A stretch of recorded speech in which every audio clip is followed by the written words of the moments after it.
I'm Nicholas Mara, and this is After the Turns.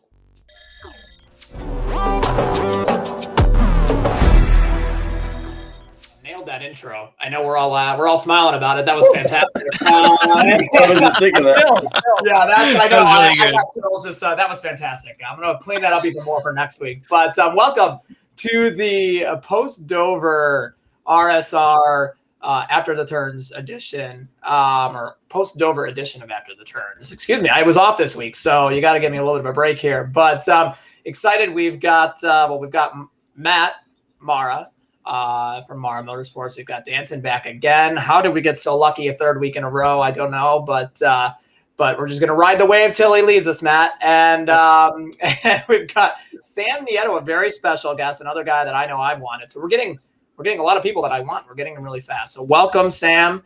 And how's everybody doing today? Good.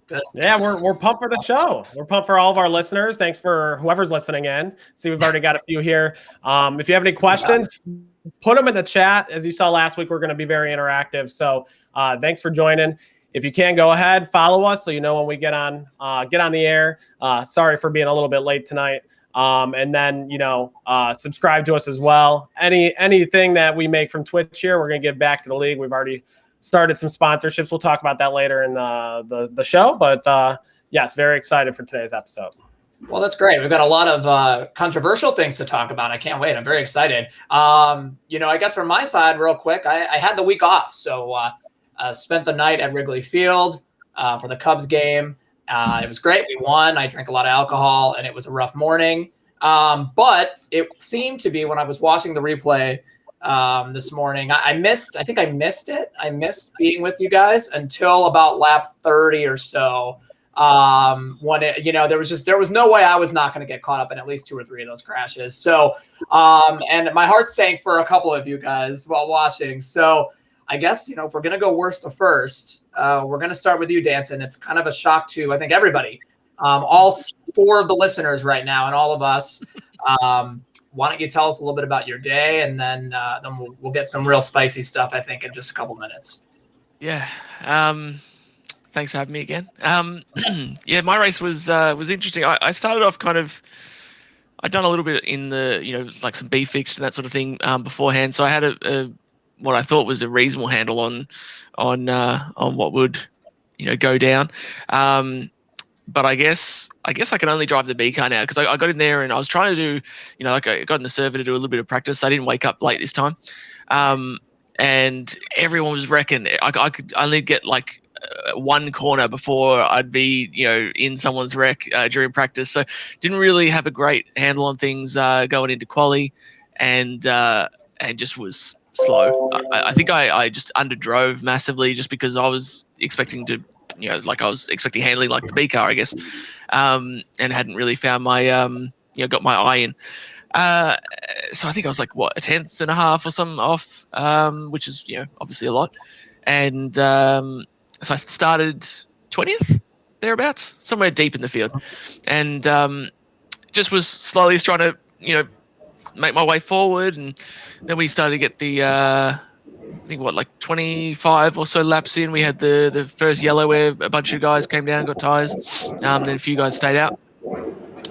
Thought this could be interesting. And yeah, just working my way through after that, just trying to be methodical and getting a feel for how things are playing out.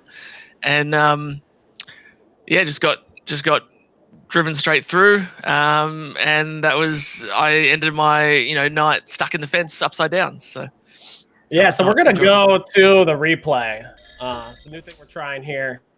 And we'll watch this. And I think, I think I've been thinking about segments for the show. What I'd love to do is get Evan and Jonathan on at some point. And they're too kind always on the radio broadcast, or I'm sorry, the race spot broadcast, and just, show them a series of accidents where they were way too nice and ask what they're really thinking. Because I think they kind of said, oh, you were trying to split them here. And I guess I see it a little bit, but you're my opinion when I watch this is you're coming off the bottom a little bit, right? But you've got to kind of dime in the corners at Dover, and so I think it's probably pretty obvious that you were coming, back down to kind of complete that. So I guess I'm sure you've watched the replay, and we're going to watch it about 20 times here, I'm sure. 20 times too many for you. That's fine. Any that's thoughts after watching it that maybe you didn't have initial reactions in the car? Well, my initial reactions in the car, I kind of saw this coming about 10 laps prior, because the restart before this, I think Sam was the last of the guys with older tires that were getting around. But the restart before, Stove was just running me over, like every chance. It was like he had no idea there were cars ahead of me. And like, I'm pretty sure Sam, he's got Crayola or something on his car, right? That's the sponsor.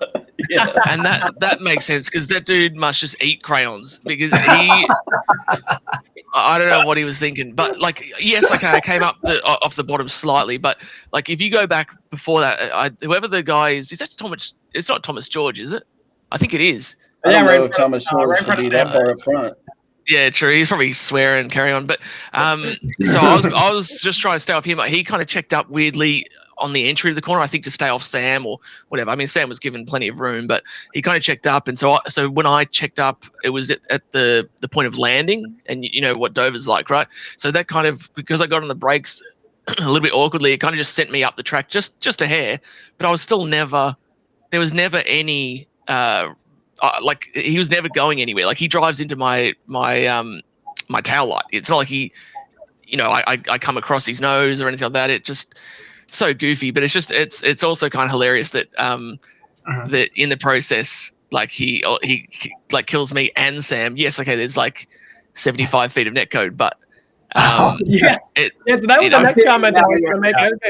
I give Sam a chance to talk about that, because I mean, you talk about wrecking at Dover on either of the front stretch or the back stretch. There's a lot of banking on both, and to not come down and just end your day right now, like you're looking at the replay right now. He's coming straight down, and the replay cuts off a little early. But Sam, you do get a tiny bit of damage, but I mean, I got a shitload of damage. Considering, right? Yeah, no, I got way more damage than what it looks like. Well, first of all, I like right there, I'm thinking, yeah, I'm just going to stay out of these guys' way. Then all of a sudden, I go around and I look in my mirror and I see dancing. I was like, the fuck, Matt? Yeah. And I was thinking, did I cause that? And I spent the rest of the fucking race like, man, did I just wreck the field? And but who claimed that? Did Stove claim that? No. I don't know. No. He was actually, I was in Discord with him, and he said, I just killed Danson. I was like, well, what happened? And he was like, I don't know. I was like, well, I guess we can laugh about it now. I don't know if it was. Yeah, and I was like, did he wreck me? And he's like, I can't remember exactly what he said, but I was still having cars pile into me, and yeah. So after I got spun around, I got hit 3 or 4 times, and I got hit square in the nose, and I was down about 20 RPMs the whole race. So yeah, I had a lot of damage that really sucked. We'll get to your race, but you were actually up front near the end. I don't know if it's tire strategy or not. But for a second, I thought you were going to earn your way on the show. Not saying you didn't, but I thought you were going to win your way on. Dance, and that was the end of your day pretty much. I guess the one other question I want to ask you was you went on your roof. Must have been crazy in VR.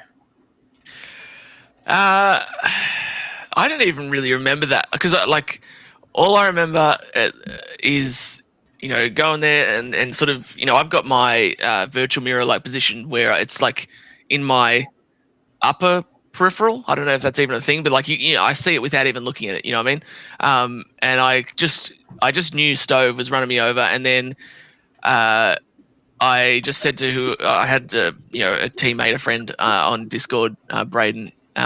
He actually had just got on, because he was like, "Oh, I'll come and just hang out with you during the race." I was like, "Yeah, cool, no worries." He arrived about.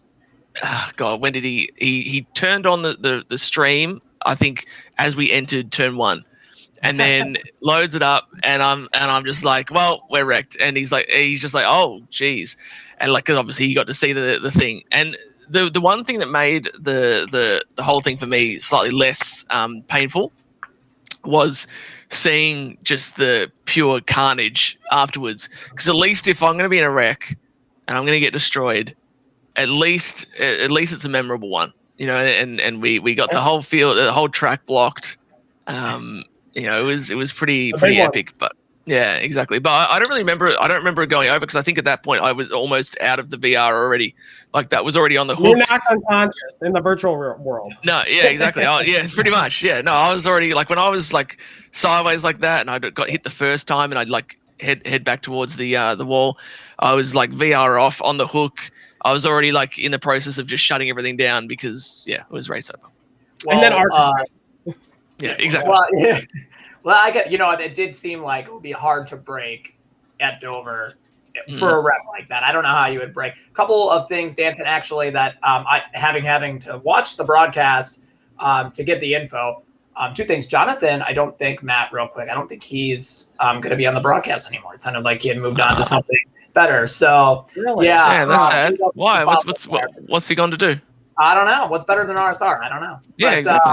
I think the school semester's over as well. That's just what it sounded like. So maybe they can clarify a little bit. But also, while I was watching Danson, right before you did get taken out, your trophy was displayed during the broadcast. Really? It did seem, as much as we joked about it, it did seem like shipping charges was the reason for the delay. I can only imagine, but they're sending it your way. The trophy looks beautiful.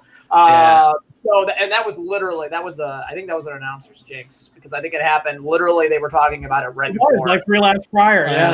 Yeah. Stove must have been jealous. That's why he saw that and he was like, I got to kill him. That trophy looks awesome, doesn't it? It really does. I was impressed on the broadcast. And, I guess, Nieto, real quick, before we go into the last race. So you said you were on the Discord with Stove. Did he say, oh, shit, they're going to talk about me on the podcast because I just wrecked Danson? Was that mentioned in there? Okay. No, okay. no. Good. Well, they haven't slid it. It didn't sound like they slid in Matt's DMs yet. Well, if he's been watching the podcast, he knows that there's a special segment for him every week. I'm not trying to. Stop giving us material. By the way, if you do want to do a Thomas George segment, I'll pop in every week for it. Yes. Yeah, you got lots of material for that. I think I'll hop off for that, and we'll just have Matt and Thomas George on it, and then it'll be a battle royale. Okay, but now moving on. Obviously, I hate to see that, Danson. We'll talk about it later, but Coda's next week. I do expect you'll probably win that. Fingers crossed for all of us. I have anything to say about it. Well, Sam's you the are road I'm not going to win, but I might give him a shot as he's lapping me. I was going to say, as he'll lap Matt and I about 4 times, so he better be nice the rest of the show. So to transition, let's talk Matt Mara. Got a text, I think it was in the 6th inning, right during the broadcast would have been going on. So that's never a good sign. Talk about your day. Well, I could have been texting very late because the race was like 2 hours and 15 minutes, which is just like, I guess a 200 lap race at Dover's gonna be a while. But it's frustrating from the start. So I had taken Monday off and was thinking in the morning I'd do a quick race before I went out of the city to see our friend Sayer. So if you're watching, shout out. And so my thought was I'd do a race in the morning to prep because I hadn't done a race for Dover prior, and I had not raced in this car at Dover. And of course there's maintenance for the 2 hours in the morning where I actually had some time. It seems to happen every time I take a day off. So I had no practice going to the race. So I get into practice and it did not work for me at Kansas, but Dover felt very comfortable. And I've ran several races there.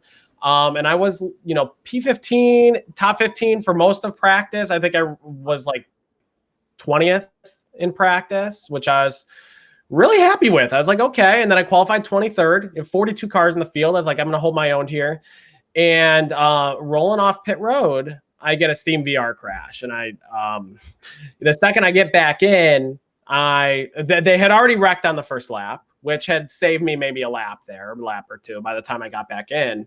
But I'm hearing them complaining, oh, we wrecked on pit road and then we wrecked, right away in the race. And I thought, well, I came on the radio. I was like, well, sorry if I caused that, right? Because, the same reaction, Nick, I think you had the computer issue the other week. You instantly get on the brakes the second the screen goes black, and that's what I did. And they actually, I called them out last week, Hugo catching everything. Somehow, 23rd place on pit road, they caught it on the broadcast, right? So they didn't talk about it, but it was a part of the broadcast that I slam on the brakes and like 4 or 5 guys behind me stack up. So whatever, it was a computer issue. I couldn't have done anything else, right? So Steam VR crashes, I get back in, and I'm running 2 laps down, and we get a solid green flag run. Like Dan said, I think you said we got like 20 laps. Does not sound like a long time, but it was one of the longest green flag runs we had during the race.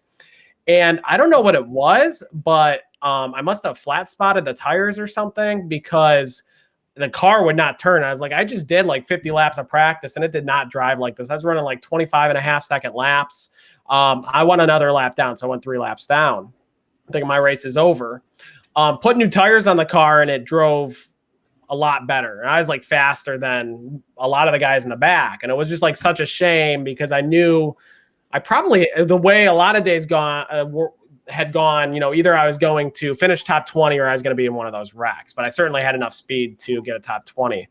And, running 3 laps down, you kind of just hope for the accident. So dancing when you wrecked and the epic pile up on the back stretch, I'm like, that's some spots, get some cautions. Consistently was about to get in the lucky dog spot, even at 3 laps down, because there were so many cautions.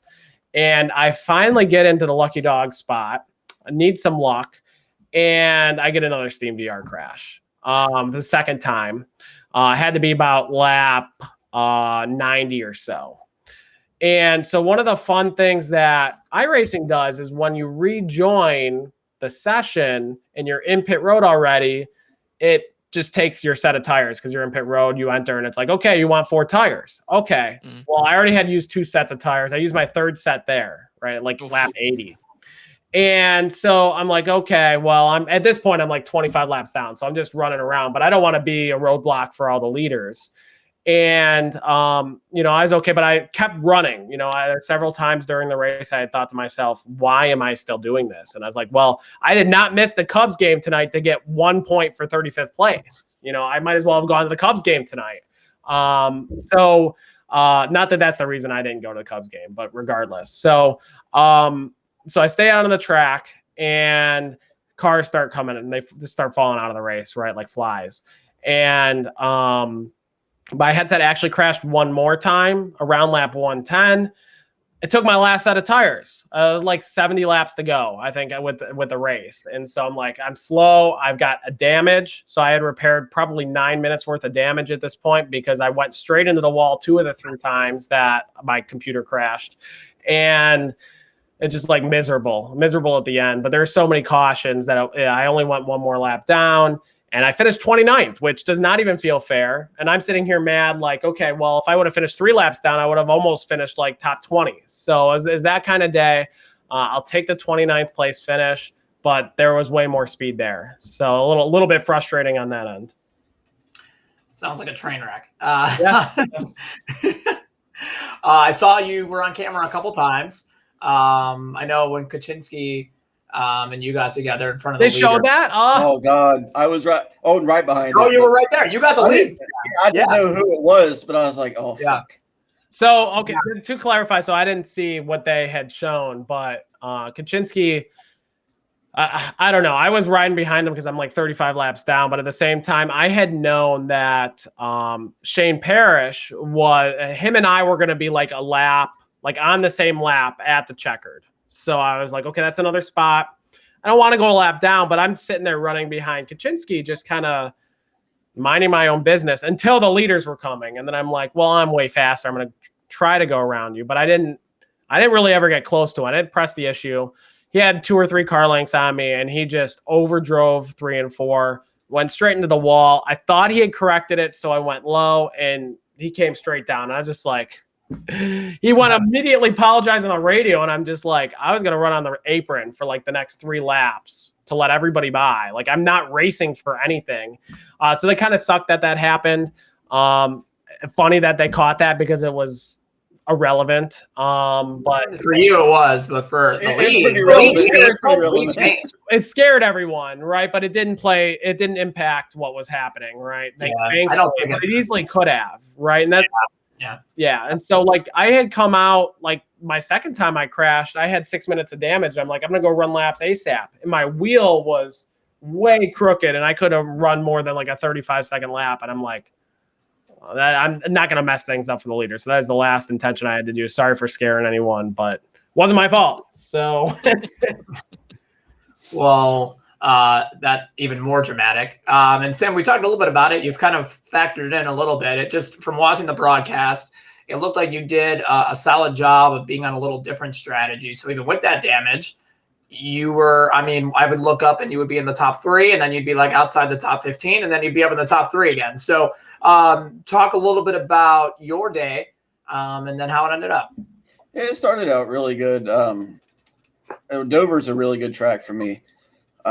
Usually I'm really good here on the short run, but I didn't have short run speed. I had hot lap speed, no short run speed. So I kind of practiced for being good on the long run, which is just stupid in this league and this track. That's not going to work out. But with the tires limit, it might have could have been a factor. But I put in the Discord what I thought the race would be like, and I feel like I hit a home run. Like this, is pretty much how it worked out. Is that something to brag about? Well, it just leads me into what I wanted to talk about. Yeah. Me and Brandon Bowie were battling, and like I said, I didn't have great short run speed, and he got up on my bumper, and I got loose, and I could have stayed in front of him. I was like, go ahead, go low. And then 2, 3, 4 laps later, he burned his stuff off, and we were in a dogfight. I'm like, man, just fucking let me go. Like, why do people do this? Like, you're going to destroy your tires and force me to do something stupid to get around you. But, I'm going to put that in memory bank, and, there's going to be guys that you just will never let go. And he's one of them.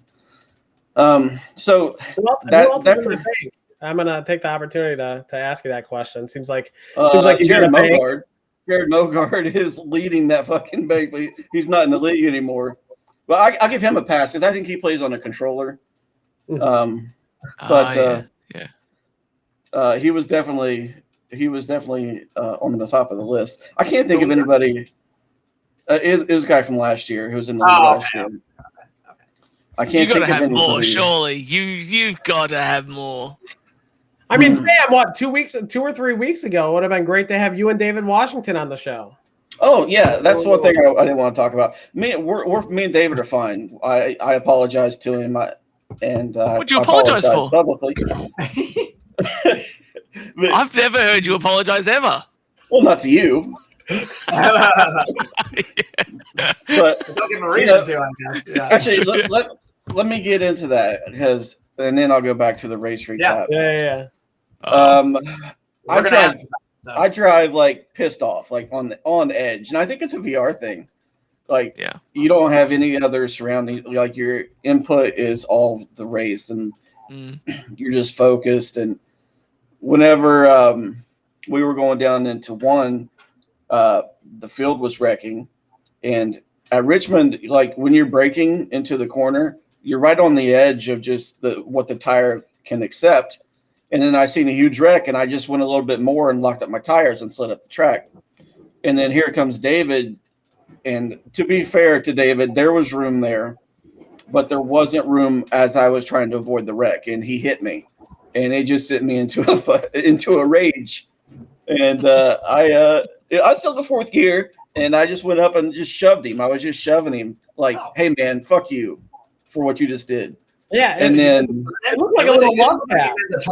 Yeah, and then we were wondering if that was on purpose, if that whole thing was. I guess it sounds like it kind of was. Yeah, but I backed off. I didn't mean to wreck him. I backed off of him, and he tapped his brakes, and we connected again. And then he hit his brakes really hard, and it looks like I don't know what happened. I'm not going to speculate on what happened. Did he crank it right?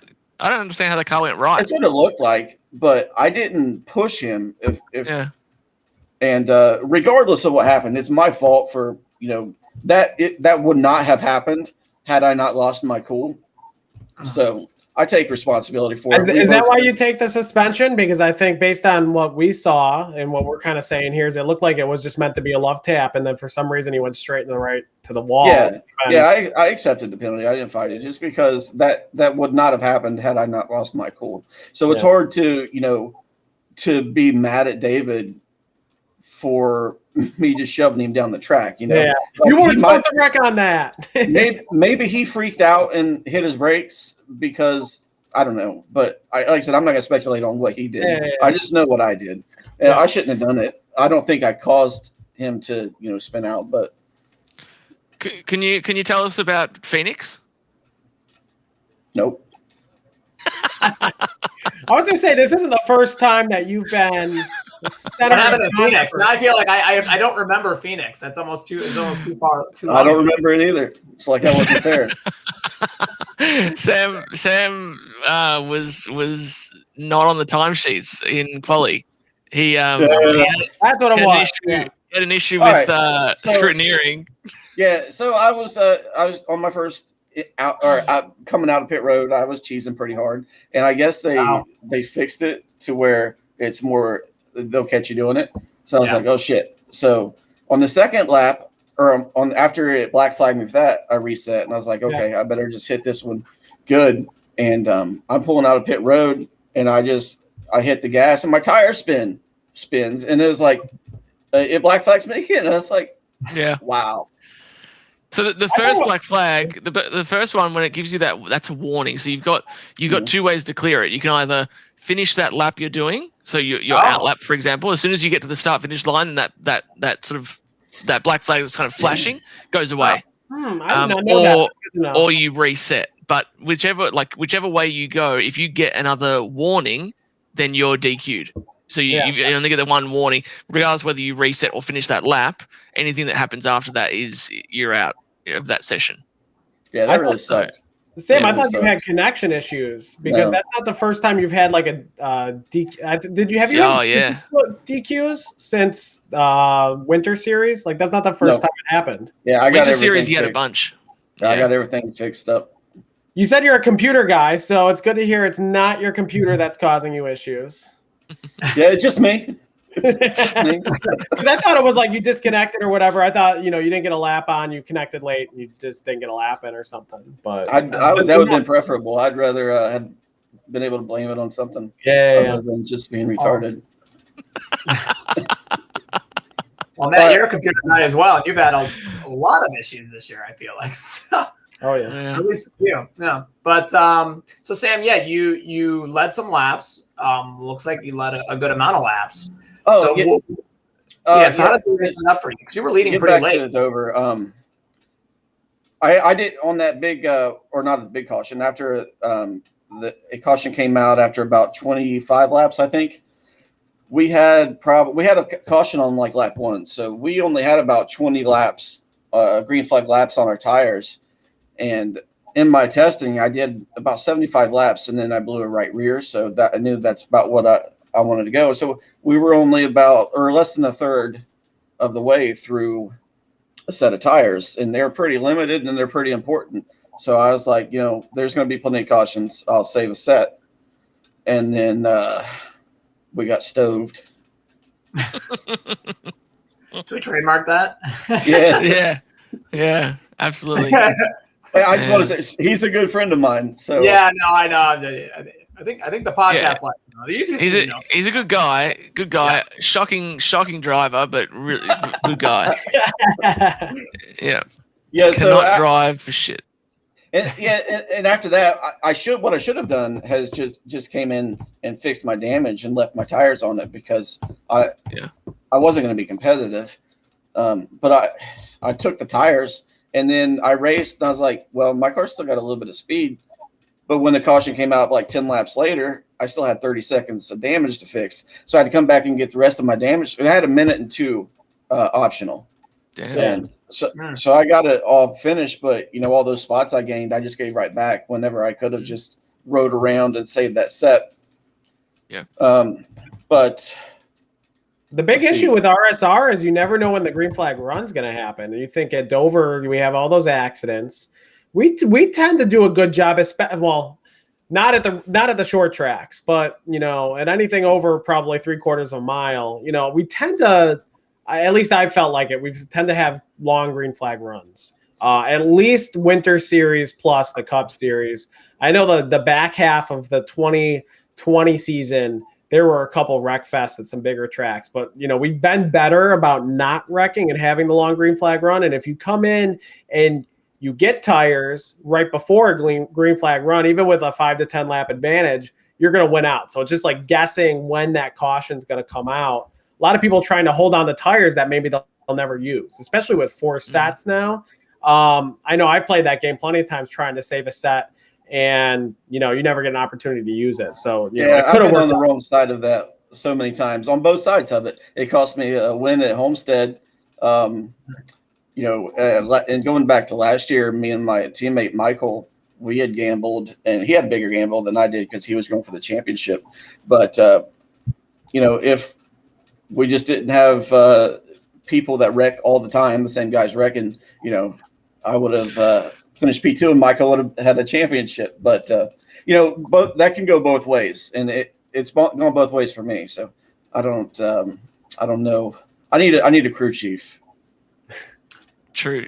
Speaking of people that wreck all the time, by the way, I was thinking this earlier in that race because Durham loves to get on the mic. And I was thinking, what would maybe to make sure that he's got obviously he likes the social aspect because he's always on the mic, always talking, but he's also always in the pits, with a wrecked car. Maybe he could be like a dedicated pit reporter. I was thinking for RSR because that way you get he's able to have something to do, and the rest of us can actually have a race. I was thinking that could be like the best of both worlds. Make him feel useful. Yeah, exactly. So maybe I might reach out to Evan and see if we can do that because he's an absolute hazard on the track. So that might I have a rivalry with him. Yeah, I don't know how that happened, but with a 35 position spread in the field. Was shit talked? Yeah. Like all the time he'll key up and just talk shit. And I like it. I love someone talking shit to me because it just fires me up. Do you know what's good about that though? I have a bit of a chuckle to myself whenever he says anything to Sam, because you just know that he's running in 38th just hoping to look at the relative and see something happen to Sam. Like he's looking at that top part, just like, oh yeah, got him, whatever. It's like, dude, maybe focus on you. But yeah. So that always gives me a chuckle. One of the things I like to do is watch people's streams. Not obviously that's how I found out the Thomas George quote, but I don't do it for that reason. I like to see what other people do and maybe something I can pick up. And I like looking at lap times, where I'm at, and sometimes I feel like it can make me better. But I watch Steve Durham's Twitch stream just for the comedy of it. He got one. Wow. He drives while he's looking at his phone. I shit you not. Oh, that makes sense. He looks at his phone while he's driving. We might have to have Steve on the talk about that at some point. But yeah. But he's got some explain some things, I guess. He had some good runs. He had a good run. It was at Bristol Dirt, right? Yeah. And I didn't think he was awful at even Dover last week. I think he was on the lead lap for a lot of that race. I don't know how much that says about people come wrecking, on. but yeah, if you get a yellow every 10 laps, it's hard not to be. You came from 3 laps down. You're right. I finished 29th and I was 35 laps down. Yeah, come on. Oh my gosh, that could have been a good points day. So I'm curious from the. I still I didn't even buy the track. I didn't do a lap, so I didn't know what to expect. What was it? Did you guys know going in that this was just going to be a shit show? Yeah, I'll say it. I mean, there was some good racing. I thought the battle for the win was fantastic. So we should go to that. Maybe we can talk about the racing. I'll show the replay of the finish because it was great. But we can talk about it a little bit. It was great for 30 laps before this final restart. It was actually really good stuff. So, and I had brought it up before on the pre-discussion here before we went live is, Nicholas here. I think you're newer to the league, Nicholas. Very impressive. Anytime you see a It was name, his second start. It was his second start. Anytime. In the run right before this, Andrew's arrow locked behind him. Like Andrew's much faster than. I'm not saying Nicholas is slow. I don't know him, but I know Andrew's just arrow locked. Once you get arrow locked, you can't. You have to push extremely hard on the verge of wrecking your car to get a run on somebody. Yeah. Still, you're looking with 4 laps to go here at Dover and RSR. Like you're doing something right, even if it's your second, especially if it's your second start. And I know I was thinking, hey, we're about to have Ole, Mats, and Nix on the show here, this week as winner. And then, looked obviously after I was nowhere close to this, and it was like, oh, I got to go watch and see what happened because he led maybe 20 laps before this. This wasn't a fluke that he was there. And with the single file restart, you see the tough pass there. He hung outside of him for about a lap and a half there. You think that even he had a good restart. He had like 3 or 4 tenths on him. And you're thinking maybe that's enough. The single file restart might have been the killer. But for Renaj, which I apologize in advance, Andrew, I've been saying your name wrong for the last 4 episodes, even though I knew what it was. So Andrew for Renaj, he's obviously the best in the league, right? I think that's his. He's a robot. I don't believe he's real. Excuse me. Has anybody seen him? Yeah, you're right. Who beat him for the winter series? Yeah, exactly. You're the best B car, but you're the best B car driver. Yeah, that's right. Exactly. There was a glitch in the Matrix. Well, actually, you know what's interesting about that winter series? So before doing that, it was because Sam was the one who suggested that I come on board for RSR, and I was actually nervous leading into doing that because I was concerned I might be like a one-trick pony, and the only car I could drive was the A car. That's why I got him in, because I wanted to expose him. Yeah, and then not because I wanted him in the league. I wanted to expose him. And then it's gone complete like the opposite way, where like I was amazing in the B car, and then in the A car, I feel like I've been trashed the whole season. But I mean, I got a couple of decent results and some polls and stuff. But yeah, it's just funny. Where are you? So where are you? I didn't get a chance to look at the points because I know I lost. I'm gonna try and look now. Okay, we don't know where you were. Oh, I have no idea. I didn't look at that. Oh, really? Okay, I'm gonna look it up right now. Yeah, and I will say. So I do know there are a couple surprises if you go on and look at the standings. And one of the people who was in that accident with you, Matt, was Daniel Eberhardt, and he's like 20th in points right now, and he's phoned it in since he got his win. Yeah. What does that mean? I mean, you're that good, right? So like, when you say phoned it in until maybe the playoffs, right? So like, I don't think he's just putting any effort into it. Yeah, because we know he's fast, but he's crashing a lot. So I feel like that's what's biting him from what it seems like. So. Yeah, I think he's just messing around. He's just going for it and having fun, and whatever happens. And then when it gets to the more serious stuff, I guess that's when he'll zero in. I didn't see the end. I mean, I didn't watch any of the second half, to be honest. But one thing I was happy to see though was Dylan Jones Dylan C. Jones was running up front there for a little while. I think I mentioned him on one of the other episodes, or maybe that was. Fast. He's got speed. Yeah, he's a really fast guy. Like I've raced with him a million times in like top split stuff, and that's why I've been surprised since I came to RSR that he has had such sort of bad luck, or he's just always seems to be in something, or I don't know. I don't know if he's like Sam said, phoning it in, but it was good to see him back to like showing what he can do. I don't know where he finished, if someone's got the results, but that was cool to see. He finished top 10, I believe. Okay. He had damage as well, so that was pretty good. Really? Yeah, he's always on a different strategy too. Like always, he always gets off strategy. Yeah, he was 6th. Wow. Yeah, so there you go. Started 30th, finished 6th. So that was a really good run.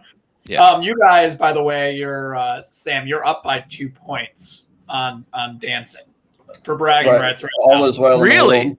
Yeah, he's up by 2 points. He missed a race. Unfortunately, you lost 2 spots after that race. Yeah. Wow. Damn. I missed Bristol. I didn't make Bristol Dirt, and I missed Phoenix. Oh, true. Oh, then again, I guess I missed Daytona, didn't I? Yeah. Yeah. Yeah, because you've got 9. Were you Danson? Did you make the Bristol Dirt? Were you in that?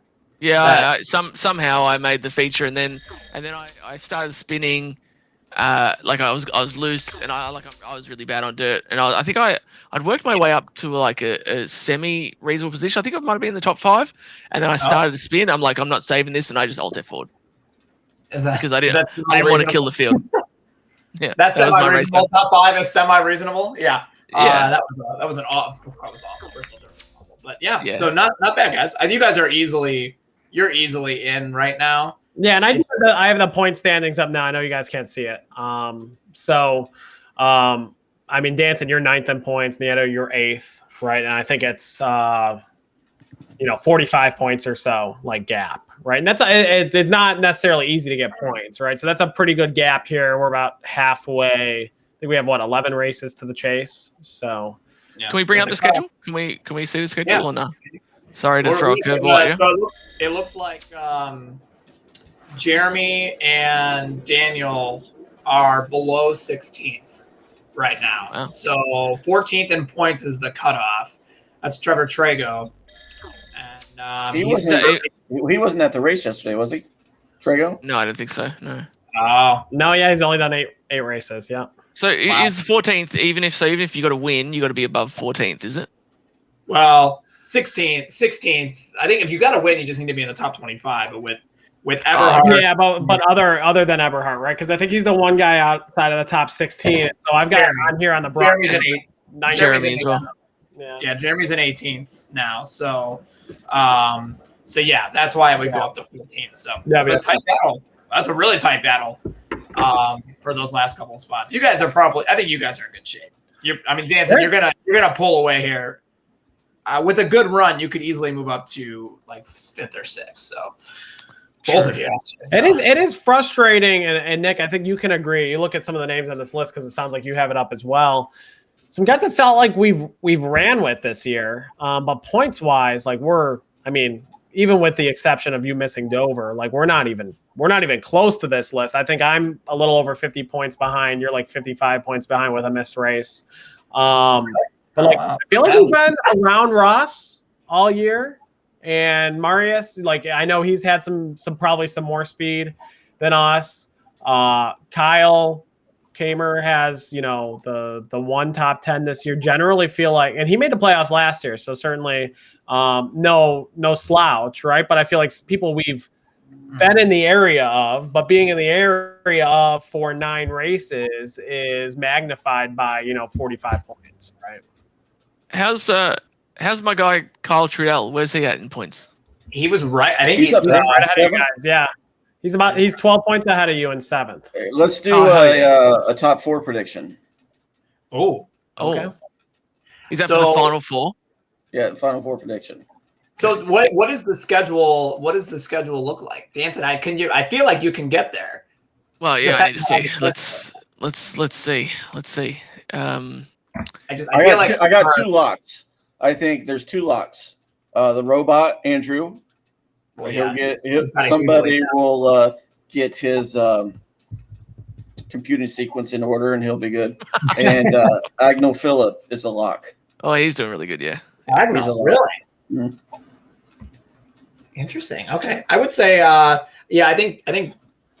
Eberhardt's he's gonna win. He could win 1 of 3 races. So he could wreck in 3 in a row and get bounced. Mr. Director, have we got the? I'm working on it, so I've got the standings. Cool. No worries. I tried the standings for a second, and we'll go standings we'll work first. on it, but yeah, I think honestly, Danson, would it be odd if we picked you? I feel like you can make. I feel like you can make it in after a full. I think you're gonna make it. Come on, I'm incredible. So yeah. Yeah. Can you win? Well, if Matt makes it, then I've got to be right in front of him. So how are you gonna pass me and finish him behind me? Because I'll get the dubs. I'll get the wins. Oh yeah, the front row. Just do the quick straight over. I feel like I've talked with Matt about it a few times. I feel like some of these tracks, like Richmond comes to mind, and I was surprised. I thought you had really good speed at Dover from what I saw. I know you were wrecked, but for having a wrecked car, you were pretty fast. But there are some tracks that you are really, really strong at. Is there a pattern to those type of tracks? Do you have a set of tracks that you do better at naturally. It's I guess for me it just seems like the short, maybe like the Loudon, the Richmond type tracks are from out of memory, and B or A cars you do really well at. Was that question for me or Matt? I didn't hear. That was for you, Sam. I'm sorry, it was for you, Sam. Yeah, it's an interesting question because my two best tracks, NASCAR took off the fucking schedule. So that's Kentucky and Chicago. By far my two best tracks and gone. So what am I going to do? Yeah. Those are my races. You'll go to Vegas. Vegas is a good track for you, I feel. Yeah, but I can't win there. I can win in Chicago and Kentucky. Yeah. But yeah, mile and a halfs I'm good at. Like, I don't think there's a mile and a half I'm bad at. Loudon, I hated until the Winter Series where somehow I had speed. And I was like, I like this place now. It's crazy how that works. You find speed somewhere, you're like, I like this now. Good year, Let's go back here. Tracks I don't like. I'm not good at short tracks. Richmond's a little bit of an exception. I'm okay at Richmond. Bristol, I'm going to be mid-pack. What other short track is there? Martinsville. That doesn't matter. You're good in that other. Yeah, true. You're good in that other thing, though. I like that place now. We did a secret league race in is Winstel, and somehow I found speed in Martinsville. So yeah, that's on using the list. The old now. 2013 car, like using. Was it the old one? The Fusion. No, it was the new one. We were just we do low downforce, so it's a low downforce league. So and on tracks that use high downforce, we switched to the old car, the Fusion, and then the tracks that we use regular package that has low downforce. But yeah, so hopefully I'm finding speed at places I didn't like. That'd be really good for me. Is it that much harder? So I had never driven the old low downforce package at mile and a halves. Is it like the Xfinity car in any way? Is it just completely different? I would say it's similar. It's just a more powerful Xfinity car. Not like these ones where these ones are really planted and everyone's on top of each other. Full throttle everywhere. It's a lot more throttle control and picking how to run is more important than just being in a draft. Throttle discipline is everything. Yeah. It's more enjoyable, I would say. Yeah, I guess if you're really good. I think the 550 gives people like Matt and I a little better shot, I would say. It takes a different skill set. Like if you were fast in the old car, then you're probably going to be fast in the new car because you just know what to do. To be fair, Nick, I think we thought that going into the season, right? And at the same time, I feel like at the end, the talent always raises to the top. So you look at the Xfinity Series, we look at where we're at the Cup Series. I think standings wise, we're about the same spot, right? Like we were, we're not, I think as a combined whole, we had, maybe 2 or 3 top 15s in the 10 races. We're about the same spot now in the Cup Series. Given, participation is excellent this year, right, in RSR. So we're excited about that in the Cup Series. But I think that was the hope, but it maybe hasn't been as much as we thought. So I think at the end, no matter what the package is, the cream is going to raise to the top. True.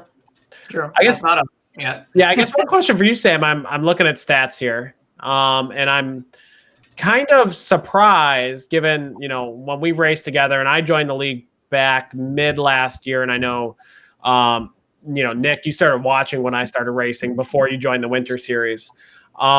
You've had a lot of speed, and I look at your stats here. You've got 24 top 10s and 52 starts, almost, like 45% of the time you're finishing in the top 10, which is impressive. 14 top 5s in RSR, but 0 wins, which I was kind of really shocked about. I'm not a winner. So I guess, even the laps that you led at Dover have to mean something, I would think. Oh my God. You led 32 laps, right? Actually, get back to that. I threw a Hail Mary. Like, it was one of those inner sequence for tires. 32 laps, though, right? So that's not. Yeah, not because I was fast. Because I was fast. I threw a Hail Mary. Actually, it was because I'm really bad at this game that I had to come in on that caution with 60 to go because I didn't have enough fuel to finish the race. So as I was coming down, I was like, well, I don't have the speed to compete. It was crazy that my car was still competitive, I still had top 5 long run speed, even down 20 RPMs. But I figured I'd throw a Hail Mary, and it was 60 laps to go. I knew there was less than a 1% chance that we wouldn't have a caution, but I didn't have anything to lose. But yeah, that's how I led those laps. But still, I mean, you look, 5th at Kansas, 8th at Richmond, 4th at Kansas. I guess that was the IROC series. 4th at Vegas, right? 4th at Daytona, right? Like those are, some of your starts from this year alone. Mm-hmm. You got to think that continually running up front is going to turn into a win at some point. I got to imagine that's the goal, right? Yeah, I should have already had one in the bag. Homestead, I don't want to say I dominated because it was Arrow. Me and Andrew. You led 87 laps there, yeah. Yeah, all I had to do was keep him behind me, and then let the Arrow take its course. But how about that block on lap 1? Was it lap 1 or lap 2? On where you tried to stove Bryce me. It was the last time I seen you, so I think it was pretty early. What do you mean? I hate you so much. Do we have that on replay? Are you able to pull that up on replay, Matt? I put a better block on Andrew that they didn't show. True. I'll work on it. We'll get back to it. So have you guys? Have you two had any run-ins on the track that are worth discussing other than that block? I wrecked him once in an IRL race at Vegas in the truck when it was an old league we first joined. I think it might have been our first race ever. Yeah, I dumped you. Did you really? Are you sure? Uh-huh. I don't think you did. So Sam and I have actually known each other for. I was just trying to see if I could find a picture of Sam actually winning a race. But I won Sam IRL last week, Darlington. It doesn't count. IRL, wow, at Darlington. Jeez. It was a blast. Yeah, no kidding. So Sam and I have known each other since 2017. Okay. What did we say? 17, Sam? Because we were on a team at that point in time. To be fair, half of iRacing was on that league. Yeah, exactly. Yeah, everyone's been on Nexus at some point. And yeah, Sam was that sort of what's the phrase, irreverent kind of guy. Like he's just he does his own thing. He says what he says, and I respect and appreciate that. And we would often do a lot of the same races together because we were sort of around the same like iRating mark. So when all of our team was doing NIS and they were top split, at the time we were sort of coming up and we were in the sort of 3K range, working our way through. And Sam was there with me when I got my first ever big time sort of win at the time. Like it was a second split NIS Coke 600. I beat David Cater, rest in peace.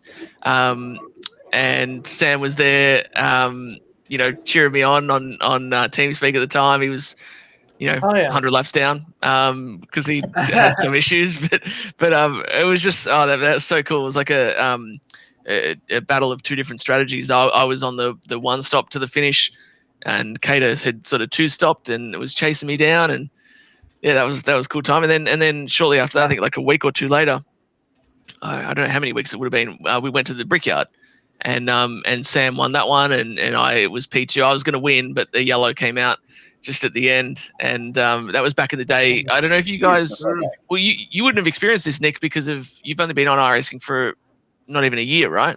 But it used to be the case that if a yellow came out within 5 laps of the finish, the race just ended. There was no green white checker. And so that's what happened here. The yellow came out with like 5 or 4 to go, and it saved Sam. But it saved me from winning by a 5-second margin. But yeah, I can only imagine how much people would complain about that. Oh my god. Yeah, this was open too. This was back when open was fun. Yeah. NIS open back in the day. Why is open not fun? Why is open? Because the setups are just so unrealistic, and you're clicking buttons and hoping you find something that doesn't work in real life that is now the new meta. I think it's all right. I think it works good. But yeah, so Sam is very good. I'm honestly surprised to hear those stats that he hasn't got a win already. How many wins have I got? Have we got those stats? Let's bring those up. Yeah, your winning percentage is going to be the highest in RSR history. I think it's got. No, I think Andrew's actually still winning that because he keeps. I think he's winning every stat. Yeah. I think he's winning every stat. Yeah, you've got 3 wins. in RSR. Wow. Okay. Should have been more. Should have been more. So the thing for me, just for me, I know I think it was Nick Silver put together a list of the winners on RSR, and my name, nobody wanted to fight for me, but my name was not on that. Which for the Clash, I guess we were only doing points wins, but I have a win on RSR, so it's a very it's like a limbo space. I don't know if I've actually, like, my stats says I win. That massive poster that I still don't have here yet says that I won, but the Excel spreadsheet of a very big importance says that I did not win. So I don't know. I don't know if we count it. I guess we I did not want to message you about that, but I think that they were only counting. They were only counting the points paying races. But at the same time, I mean, you won on Race Spot TV. You beat all the guys in the league, right? So whether, I'm happy, I guess I'm hoping for a very ridiculous all-star race that gives me a chance. That's why I've been throwing out some random things in the Discord, because a win is a win, whether it pays points or not. So, I'm fine. TV, trust me, I'm fine. I thought that was funny because we had talked about that. Yes. I saw it up and I was like, I don't know. I guess it makes sense if there's duels and stuff. So I guess I know we probably should talk about Coda, but I'm curious. So do we have all-star race ideas? Do you guys have any good ideas or preferences for what you think? I think all the ideas are bad. Okay. Every idea is bad. Okay. Let's just line up and race. So I think Danson had a good idea last week. We talked about the IROC car. What was it? No, we talked about the IROC cars last week. About Matt Danson was saying about how we should get in the dirt sprints and go on Talladega. And so I do want to let everyone know that we were attempting to organize a segment here of us racing at Talladega in the dirt sprint cars. Nick bought the sprint car and he bought the wrong one, and then we bought it again. So he bought the I don't even like those cars. I hate dirt. I hate dirt with a passion. Yeah.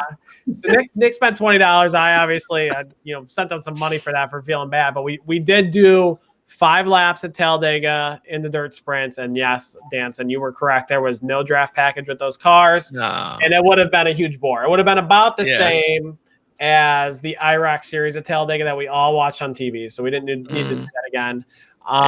So we tried, but open to ideas, especially with the next gen car. I think, Nick, you had mentioned earlier with the 550 package being kind of an equalizer. If you've taken any laps in the next gen car, it's the ultimate equalizer because you just stay in the gas on every track. I have not raced with any other cars, but I have done a 10-lap run like many have and not had to let out of the gas. So at the 1.5 miles. So it should be interesting. But if we're going to use this car in the All-Star race, I would think short track or road course. My idea was dirt, just because, just like Steve Durham, it's the only way we'll have good on the dirt. That's why. Yeah, just like Steve Durham, that's our only chance at a good finish. Or the Chicago Street Course, which is obviously unpopular, but Nick, the hometown track, the idea of running it sounds very cool to run in our backyard. So I keep throwing out that. Sam, I believe you had a negative reaction to me posting that. I stay away from road courses. I don't turn right. I don't think that would be. I don't think for an all-star race you do a road course because usually there's no cautions on it. Well, you throw stages in there, right? So what are the other rules that we can throw in there? So I know stages have been thrown out there, inversions, whatever it is. There's some good ideas out there. I thought it'd be interesting, like the Roval. You've got 3 different track configurations you can use with the Roval itself. What did I say? Roval to start with. So Charlotte. So you've got the Roval configuration. You've got the regular 1.5 miles, and you've got the Legends Oval. I thought it could be cool to do like an amalgamation of those. Like you do positions. It's like a what do you say when you merge the two? Like where you finish, Yeah. On those, and then you battle it out on the mile and a half. So you do a race on the Roval, a race on the Legends Oval, and then the average. Are we doing this all in the next gen car? Because I would love to do the Legends Oval in the next gen. Oh no, you don't want to do anything in the next gen car. That's it's already been announced, right? So Evan already announced that the next gen car is what we're using. Oh well, then forget about Roval because that car is well, Matt and I horrible. raced the next gen car at Richmond. I didn't hate it. It's horrible. Sam, okay, let's be honest. You saw what happened when people got loose in that race with the next gen. What do you think would happen if we were using it's going to be a shit show? So basically, to give you guys, have you guys raced it much? Driven it much? No, I haven't touched it. I've never put a lap in it. Okay, so if you get loose enough to where you need to have the steering wheel pointed to 1 o'clock, then you're wrecking. You're not gonna you can't save it. It's gonna just unless you're you probably have to. I mean, yeah, I can't. So you have to be on your game, I suppose. Maybe I just suck. I don't know. But basically, what it does is you get a little bit of slip, a little bit of sideways, and then you try to do the normal thing of just trying to catch it, and it instantly just jackknifes you straight away to the right. So your only real option when you get loose is just to go, okay, yep, no worries, I'm wrecking. There's no saving it. Which is the exact opposite of the car today. It's so easy to catch, right? If there's one thing in this sim that's realistic, I hope it's that. I hope that these cars are hard to drive in real life. I moved to the A car just with a new package, right? So I didn't drive before this package. I had always stayed away from A in my experience. So I've been sim racing since 2016, and I had specifically stayed away from A because the second you get on the gas, it's very loose because it used to be high horsepower, right? They're loose, but they're still easy to save. So that's what I was going to say is is this more similar to the previous package or what? Or is this completely different? The car is symmetrical. This is a real life talking, not on the sim. The car is symmetrical. So they're not going to be skewed out like these cars are. So they don't have side force, which helps them not spin out. Just makes it easy to correct. I doubt that it's going to be like that on the sim because they can't get anything right, but I don't know. The way it's handling for us though is I don't think it's got anything to do with side force or nothing like that because you drive a supercar which is the same way. It's symmetrical and all that sort of thing, and you can hang that thing out sideways. That's no problem. Any car in the sim just about, except for the BMW M8, it seems like you can get sideways. It's fine. But this thing, even on the road course, you could be God, what's an example? Turn 1 at the Roval. It's just horrible. You get any sort of slide, any slip in that car, and you're game over. You just got to hope that it either grips up, just keep the wheel in it and just hope it grips up, or just you've got to have just these minute adjustments, which there's no way in hell that's what it's going to be like. I mean, we're 3 seconds lap too fast anyway with this car right now. So yeah, I've noticed that just at Richmond, it does help to steer into the slide instead of counter steering and get off the gas. It's still hard to correct even then, but it's the opposite of what you would do in the A car. I gotta imagine that it makes you not want to practice the car in the sense that, I think we looked at kind of the racing at Darlington and the Pro Invitational. Maybe my thought, anyways, is that iRacing is going to make updates to this car. If this is how it's going to be, there's going to be some pretty big changes. So why is it even worth my time to play with it right now? Is that kind of how you guys are feeling? Yeah. I don't think that there's any possible way they can know how this car is going to drive with 38 other cars on the track. Yeah, it was definitely just faked. Yeah, I to be honest with you, the way it stands at the moment with the way the car is, I would probably be just showing up to the All-Star race to see what happens, but I probably wouldn't even put any practice in, or I might not just not even show up because it's honestly just not enjoyable at all to drive, and I don't think unless they turn cautions off, I don't think the race will be anything worth being in or watching just because of how horrible it's going to be. I'll send you a link afterwards of what it's going to be like, and you'll see it and be like, oh dear God. That just means we have a chance. That's what I'm hearing. So Matt Danson and Sam Nieto, they're not going to try for the All-Star race. That's our Sam will. Sam will be there. I didn't show up last year. I didn't want to buy the track. What was last year? What was last year? That was right after it was announced, and it was with the 87 cars. Was it? Or was it with the Cup car? I'm asking, right? So I joined right after the All-Star race. I don't remember. I didn't run it, so it might have been with the 87.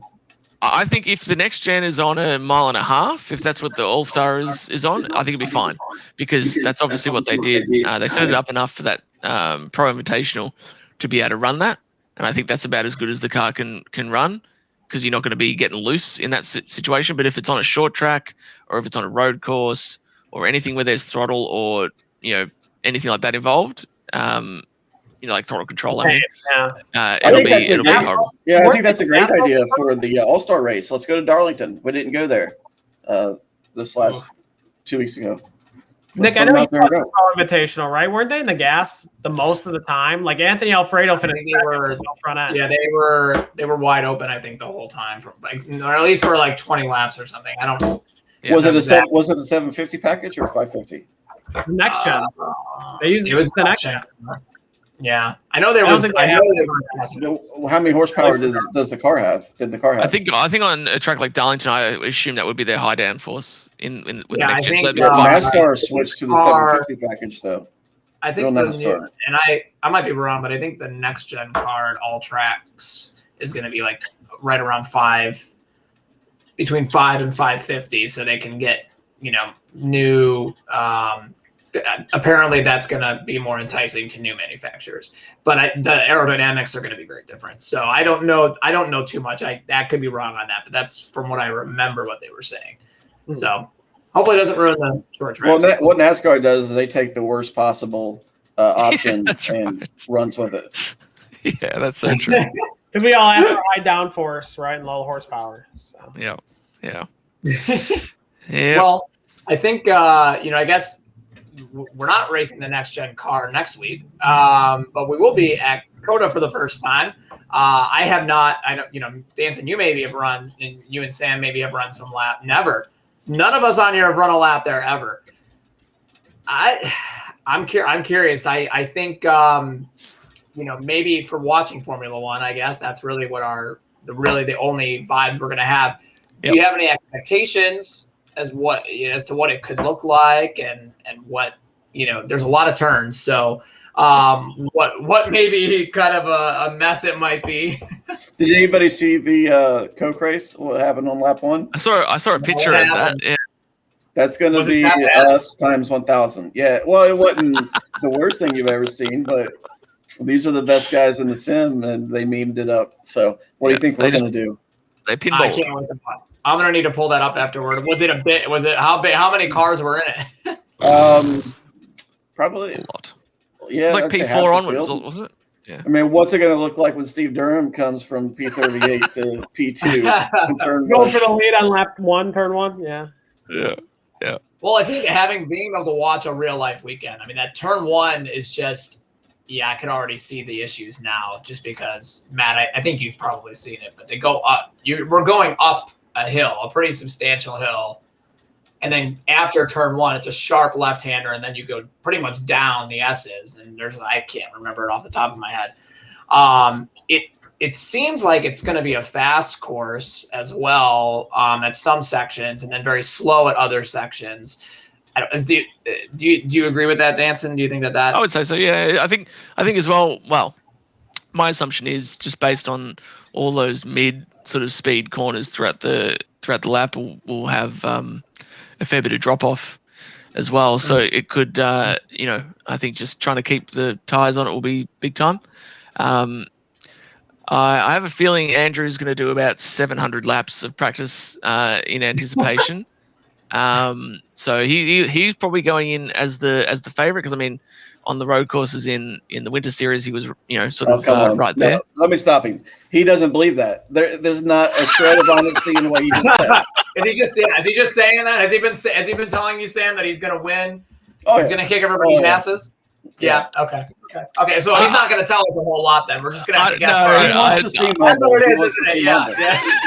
He's been practicing for the last like 5 days. That's exactly what's happening. No. Sonoma. Wait, we got Sonoma coming up soon, don't we? Yeah, I think that's like 2 weeks after. Yeah. That one I would feel pretty confident.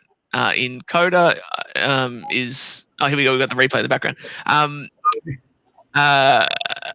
We're listening to Evan, the superstar. I can see it. Yeah, I can hear it. Yeah. I was like, So Sonoma, I feel pretty good about. Coda, I honestly don't know. But I mean, I would be relatively confident in my abilities to turn right. But yeah, I honestly, I do believe though that Drew will do a lot of practice because he loves a bit of practice, and it's easy to do when you're a computer. Yeah, Has anybody ever seen him? That's all I'm saying. Yeah, I don't know that true. it's real. Yeah. Well, so that's we'll see. I'm putting him as the favorite. And we'll see because there's a couple of new guys as well that I've not seen on road courses, so I don't want to go out on a limb and say that that I'm going to just go and dominate. But Sonoma, I think should be a win for me. I'll be pretty confident there because I love Sonoma. But Coda, I have no idea. Haven't done a lap at all. What for someone like yourself? So I'm afraid to even get on it because I know I'm going to end up being like if we did a lap, just an initial lap, I'd probably be 10 to 15 seconds off of you, and that's being generous. How long does it take you to like pick up a road course that you've never ran before? Well, that's a long lap. I mean, that if we go to a different track, let's think of like I guess like one that I'd never driven at all in iRacing would be the Indy Road course. Okay. For last year's Winter Series. Yeah. Like Montreal, I'd driven once in what was it, like I don't know, some other random road car years ago. Yeah, so I kind of knew it in iRacing, but Indy Road never driven it in anything, but I knew of the track pretty well from watching Formula One for years. For that sort of track, I feel like I get to the point of, so let's say the ultimate lap time that I do in the race that once I've really gotten myself accustomed is like a 1:10 or whatever. I feel like I get to that like 1:11 point, like real quick. And then it's sort of refining to get that last like second is usually the part that takes the longest. But I just try to. Are you using Indy Road as the example of a time where you didn't know the track previously? Yeah. And you won. Well, yeah, of course. I'm looking at the stats. You won. I would not have guessed that. Of course. I know I had Sam with me. So Sam actually did the first laps I did. Sam was there. I'm pretty sure. We did a couple of sessions, and I think that was a good example because, like, I think I was able to show Sam my learning techniques, in how I sort of go about it. Pretty much, like I just try to. You can kind of feel when you're leaning on the car, right? Like it's the same as on an oval. Like when you're cranking the wheel and you Sam saying no, but like when you're in the corner and you're like, oh, I've got too much wheel, or I feel like I'm right on, I haven't quite hit that line or whatever. You can usually sort of feel it. So I just sort of try to do that and just refine it corner by corner, and I just remember I'm like, okay, that corner, that gear wasn't right, or whatever, and just try and little by little piece it together and. It doesn't take too long. I feel like it's almost harder to refine an oval. Yeah, I mean, you won by 22 seconds. And then we talk about the rest three of us. Sam, I think we may have raced you a little bit. There was only 23 cars in the field. We finished 18th, 19th, and 20th. My computer, I missed the start. Like on the pace lap, I dropped out. So did we. Did you? At the road, I'm obviously joking. We were just slow. I remember passing you guys. I do remember you were a lap down, and he was a lap down basically, and then he passed us twice. I do remember that. That was a pretty embarrassing. Sam was really fast. And I was so disappointed. I was disappointed when he dropped out because the same thing happened at Montreal as well. Yes. Sam had done a heap of practice. More than I've done for any race. Yeah, By yeah. We far. had the Matt Danson driver development program was out in force at Oh, we get in that. Montreal Yeah, there we go. and yeah, To give and you an Indy, idea of and how bad I was or am still at road courses, I was still using my right foot to brake. oh And yeah, then yeah, Matt encouraged me to try left foot braking, and it Yep. felt awkward, but it ended up gaining me seconds. Well, Yep. I've not been doing that at all. So, so Well, you there you ride go. foot braking as well. yeah. Yeah. Okay. Well, there's just so much, like, it's if you saw it, it would be bad. But also, I don't like. Again, this is where the road course is where the tray table without a stationary chair. Like, I have to put something behind it so Do it we get doesn't to see it this week, Nick? slam on the brakes. Yeah, What? show us. Do we get Show to us see the it rig. this week?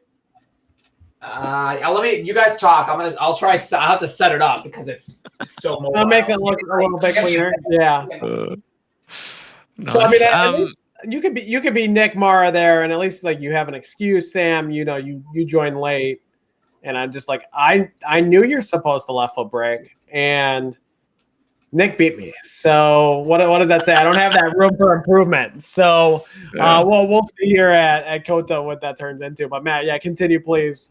You were gonna say there's always room for improvement, and you know, like as much as I'm like semi proficient on the road side, like so my team, you know, Altus Esports, we've got guys that are just absolute freaks of nature on the road side. You know, a bunch of guys are, you know, 8.5, you know, K I rating. You know, dudes going for PESC, you know, for the world championship sort of thing. Like they're gunning for that. Those guys, you know, they put me to shame. So, you know, like, for example, I've been doing a few like supercars races lately because a lot of those guys, you know, love the supercars.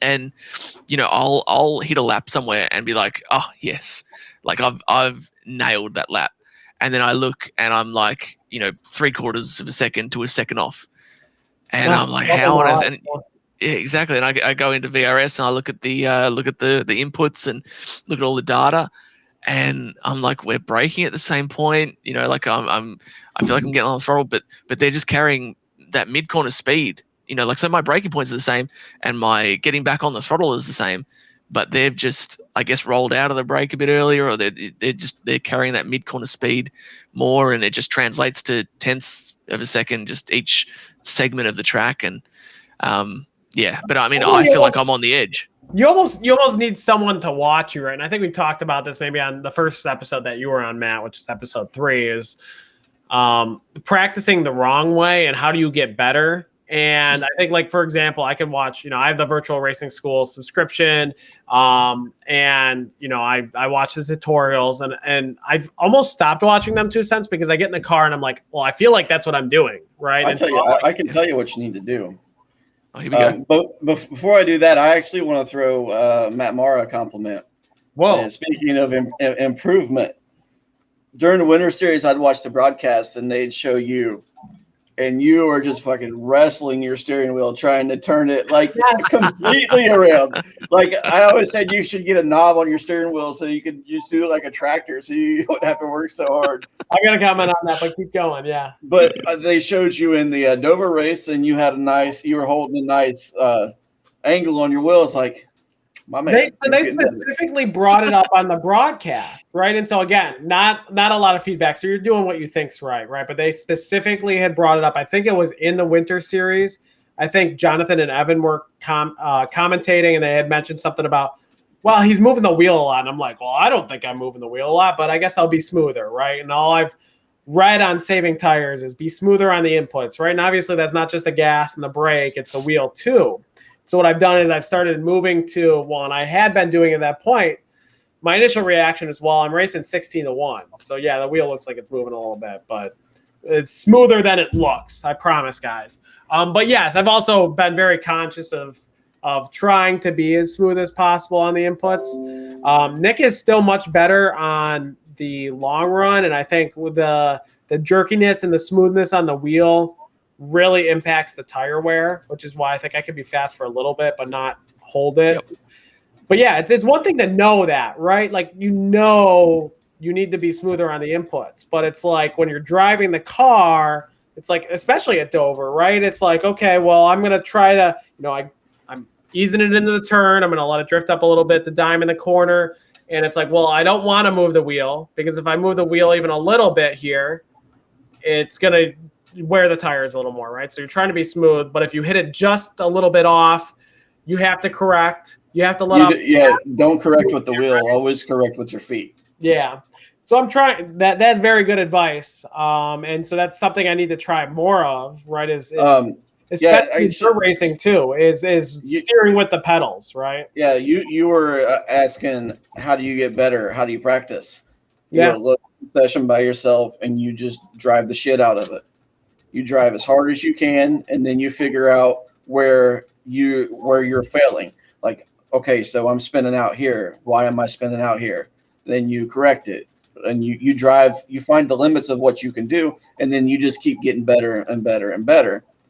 You start out just hot lapping, and then work it up to a shorter run, and then finally you do a medium-sized run. And then you look at your tires, and your tires will tell you what your car's doing or what you're abusing. If your right front tire has got a huge spread compared to your right rear tire, it means you're driving on your right front too hard, and you usually that's usually either entry or mid corner speed, and then that's where you need to focus on, slowing down and just taking. Well, I appreciate the compliment. I'll certainly take it. Trying to be better, trying to take everything, and I think there's, and I've told Nick this too, and I think, Nick, maybe I've helped you a little bit get up to speed. It's like a teacher versus student thing at the same time. Like, I can teach it, right? Just like it's someday, like I played baseball. Nick and I played baseball for a very long time. I think I'll be good at maybe being a coach in baseball because I know what you're supposed to do. That doesn't mean that I can do it, right? So I know anybody can do it. Yeah. You just have to teach yourself how to do it. That's the hardest thing to do. Yeah. So Nick, do you have us video? Did you go set it up? I'm gonna have to move it around. I gotta figure out how to should have practiced this before. Is there a way I can turn my camera around, Matt? Do you know if that's even possible? Are you on a laptop right now? Yeah. Yeah, just turn your laptop. Oh, okay. Well, yeah, I'll show you. I'll show you. Did you have your desk set up? Literally, this isn't. I'm gonna have to move it. It's gonna look ratchet. Well, I will also say I've realized that whatever update they did in the last 6 days is I don't even know if I have the space to do it. So Coda may be on the back burner until I can get that figured out. But I'm gonna try. I have to unplug my mic. So sorry you can't really hear it, but. We lost it. Just show us.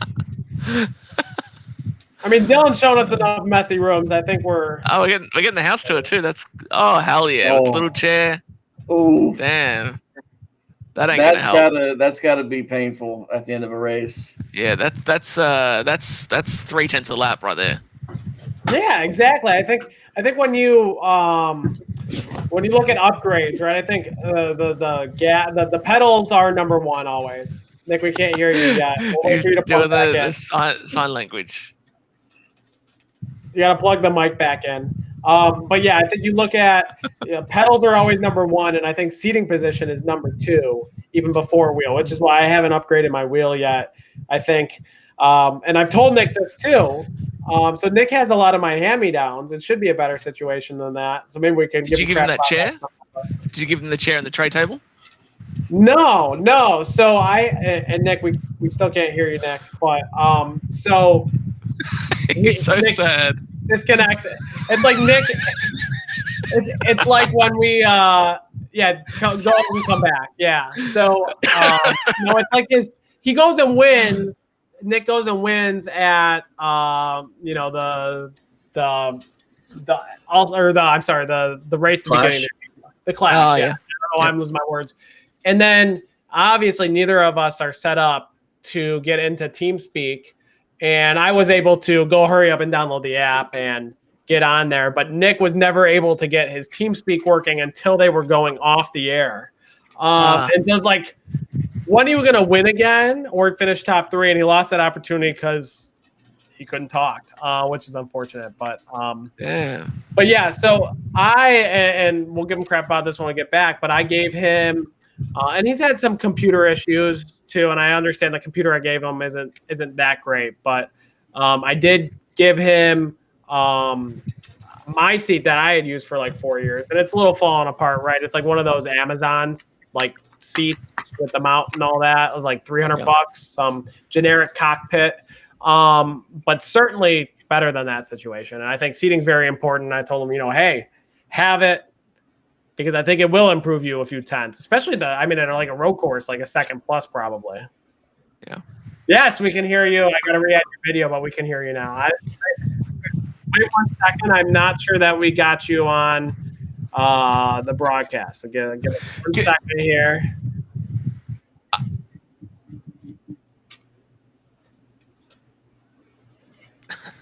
His top 5 in a duel has 2 top 15s in the last 3 races. That's the only setup that's been in victory lane in this season. Yeah, so Look far. at you, Matt. Oh, wow. I feel kind of honored. Yeah, that setup. You guys saw it if nobody else did. Is that really 3 tenths on an oval? I don't know. I'm not sure. It is something, though. I guess it depends how uncomfortable you are. I qualified 23rd. That's not comfortable. I qualified 23rd at Dover at 22.194, and Farinaj was like at 20.034, so not even like a little more than a tenth and a half. Man, I was hitting 9s all week. 21.9? Oh, damn. Well, I hit an 8 in offline, but I blew turn 1, and I still put down a really good lap, but I blew the entry to turn 1, and it cost me the pole. I should have been on pole for this race. Damn. Was it like wide open? The field was so tight. It wasn't wide open. No, there was throttle control. You had to let off getting in. So I ran like a 55% brake bias, and I only ran it that high because I didn't want to touch the brakes on the front stretch to miss a wreck and B1. Yeah. But yeah, so over, you're not even using the brakes unless to go fast you are. You're thinking proactively. You're using the brakes if you're going fast. Yeah. Otherwise, you're just going to end up destroying your right front. Okay. Because you're going to do all your slowing down by leaning on the right front. So you don't want to do that. The rear brake helps a lot with just turning in. Rotation. Yep. I think these are also everything you've just said. Is probably, I think, what we're missing a little bit, Matt, because that's other than steering ratio, we're not touching anything every week, and it's probably impacting us.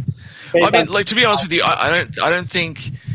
I think you could leave the brake bias as is, right? Like for where you guys are at, because like if you had a proper, like it's not really representative in RSR there because we did like what 15, 20 lap runs was like the max. Yeah. But if you did like a 60 or like a fuel run, that's where like you guys would really notice that you've cooked the right front. You probably blow a right front, to be honest with you, but that's where that sort of thing really comes to a head. And things like at Dover, like where it compresses down, like you don't want to be like cranking the wheel on landing because you just cheese grating the front. Stuff like that, and exactly like Sam says, you if you're going fast, you want to be on the brakes because you don't want to be making the tires do all that work for you. That's in my experience anyway. Other people might have different ways of doing it, but I wish I had got to never force the car to do anything it doesn't want to do. Because you can do it. You can make it stick, but that's when you're really destroying your tires.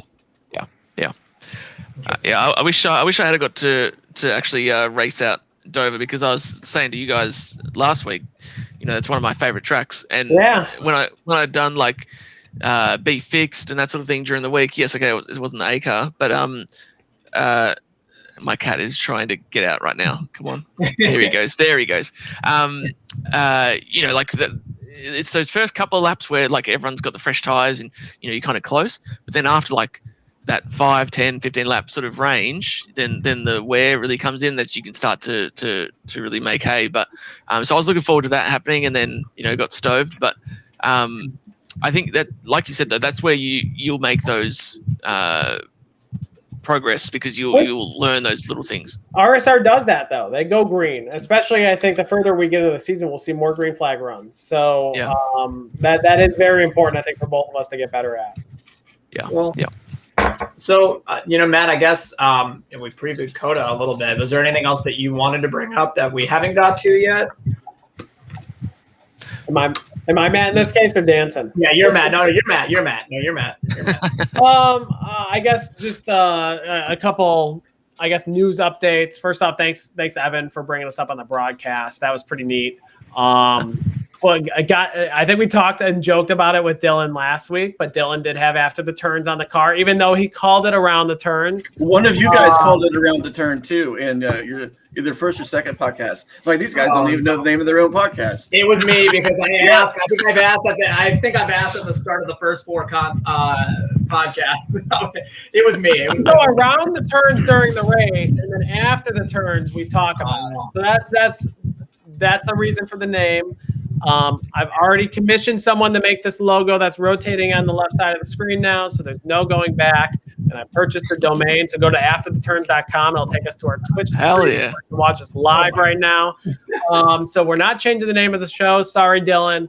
Please, next week as your sponsor, just get the name right. So he's pretty good at road courses, so I think that he could give us a decent run. So yeah, and he led some laps. I was happy about that. He had a good run, and he wanted to stick to his hockey scheme. So good for him. We got the car on there, and then Evan and Jonathan. Well, I guess just Evan said some nice things. So that was nice. We were promised power rankings. Yeah, but I wasn't. I'll be honest. I didn't even. We're not doing a 40. We're going to start it next week, and I think we should do the top 10. Yeah. So we do have commitment from Evan. We do have commitment from Evan to give some input, and I kind of Monday it got around, and it just hadn't had time for it. But I would say, Evan, thank you for all the support you've given. I think you brought up some comments to me that were like a minute or an hour and 45 minutes into the broadcast out of the hour and 55 minutes last week. So you've obviously been listening, and we appreciate it. He's such a good guy. Isn't he just the best? Well, we don't deserve Evan, right? And we could maybe have a whole podcast episode about that, and maybe bring him on and make him feel really awkward. But, to be honest, he's the reason why RSR is fun. Like, we can run any league, but to be broadcasted with this high quality of a broadcast, and that could be a detriment to the league too, of people just wanting screen time. So, well, at the same time, I think you look at the league. And maybe I'm veering a little bit off course here, but I'll get back to kind of news updates. But you look at the league, I think, I typically run further in the back. And I think a lot of the people who made a lot of the accidents, most of them have kind of, you don't enjoy running in the back, right? So typically those people weed themselves out. We've seen. I think it's fun. I love running in 30th. Well, it's a difference between running in 30th, and then I think when they showed me on the camera, and in Sim 500, I was consistently in the back of the field too, and it's just like, they don't show you on the broadcast. You're running in the back. You're way in the back. Maybe you don't want to be a part of that, right? So I think we've seen some of those guys weed themselves out, and even we see new guys coming in, and Nicholas Johnson almost won in his second start. I think. One of the others, I'm sorry, I'm not recalling the name right now, but got the top 10. I think it's second top 10 in 2 races in the 6th car. Cody Harris? Is that Cody Harris? Yeah, yes.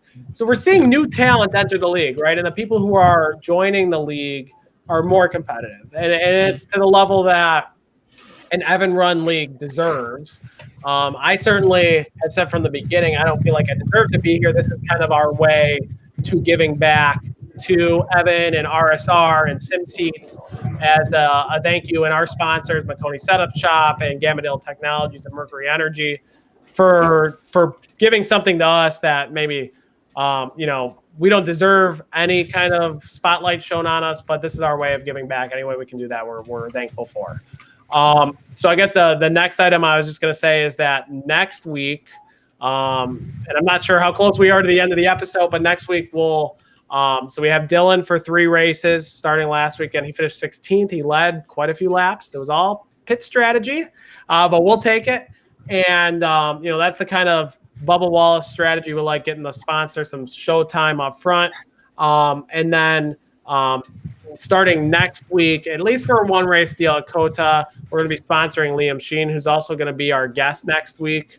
So typically we wait until the end of the race to try to get the winner on.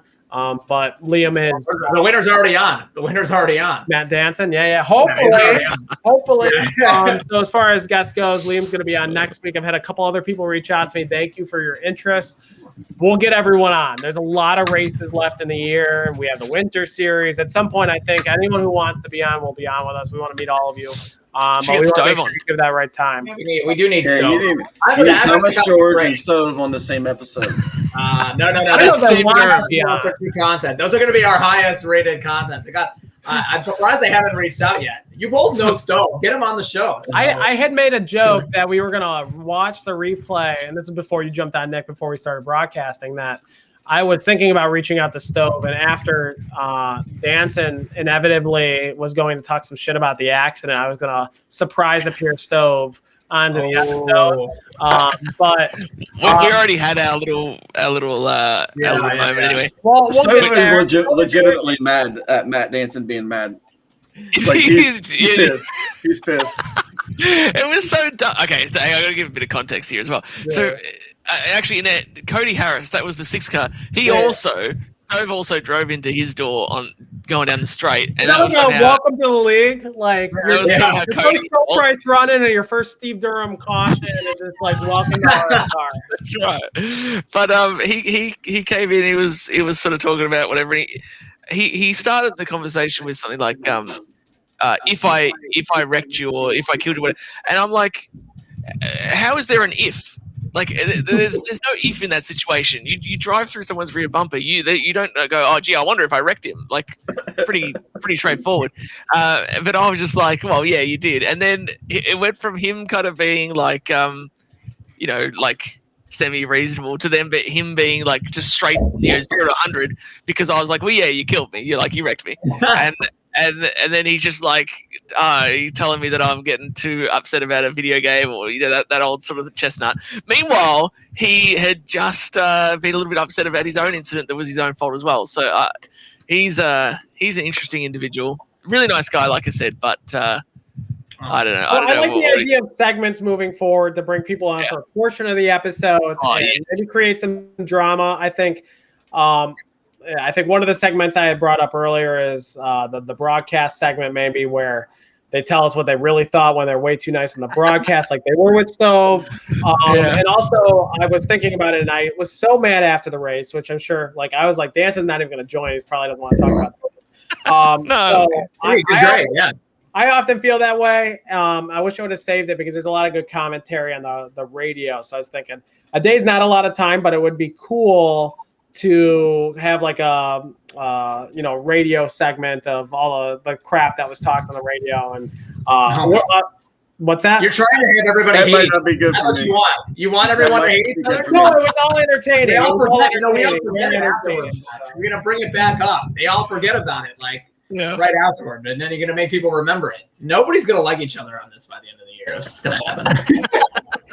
No, I think the issue is there isn't a ton of drama. Well, there's enough drama, right? There's more drama than there is in the Cup Series in real life, right? So maybe I don't think we're creating a little bit, but I think we're continuing it. We're making sure that things stick with people. So we'll keep bringing it up.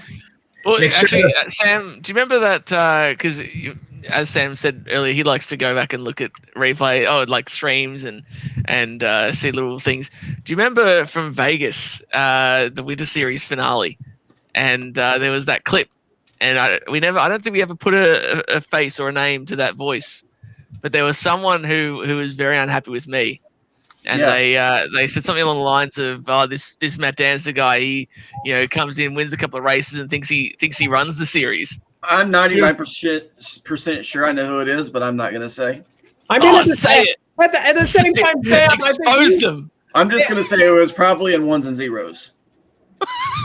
It was probably Sam Nieto. So when you were first being announced as coming onto the show, Sam reached out. Make sure you let him know how cocky he is. Right? I mean, that's been confirmed for 3 episodes at this point, right? I don't know. I'm modest as. What do you mean? Yeah.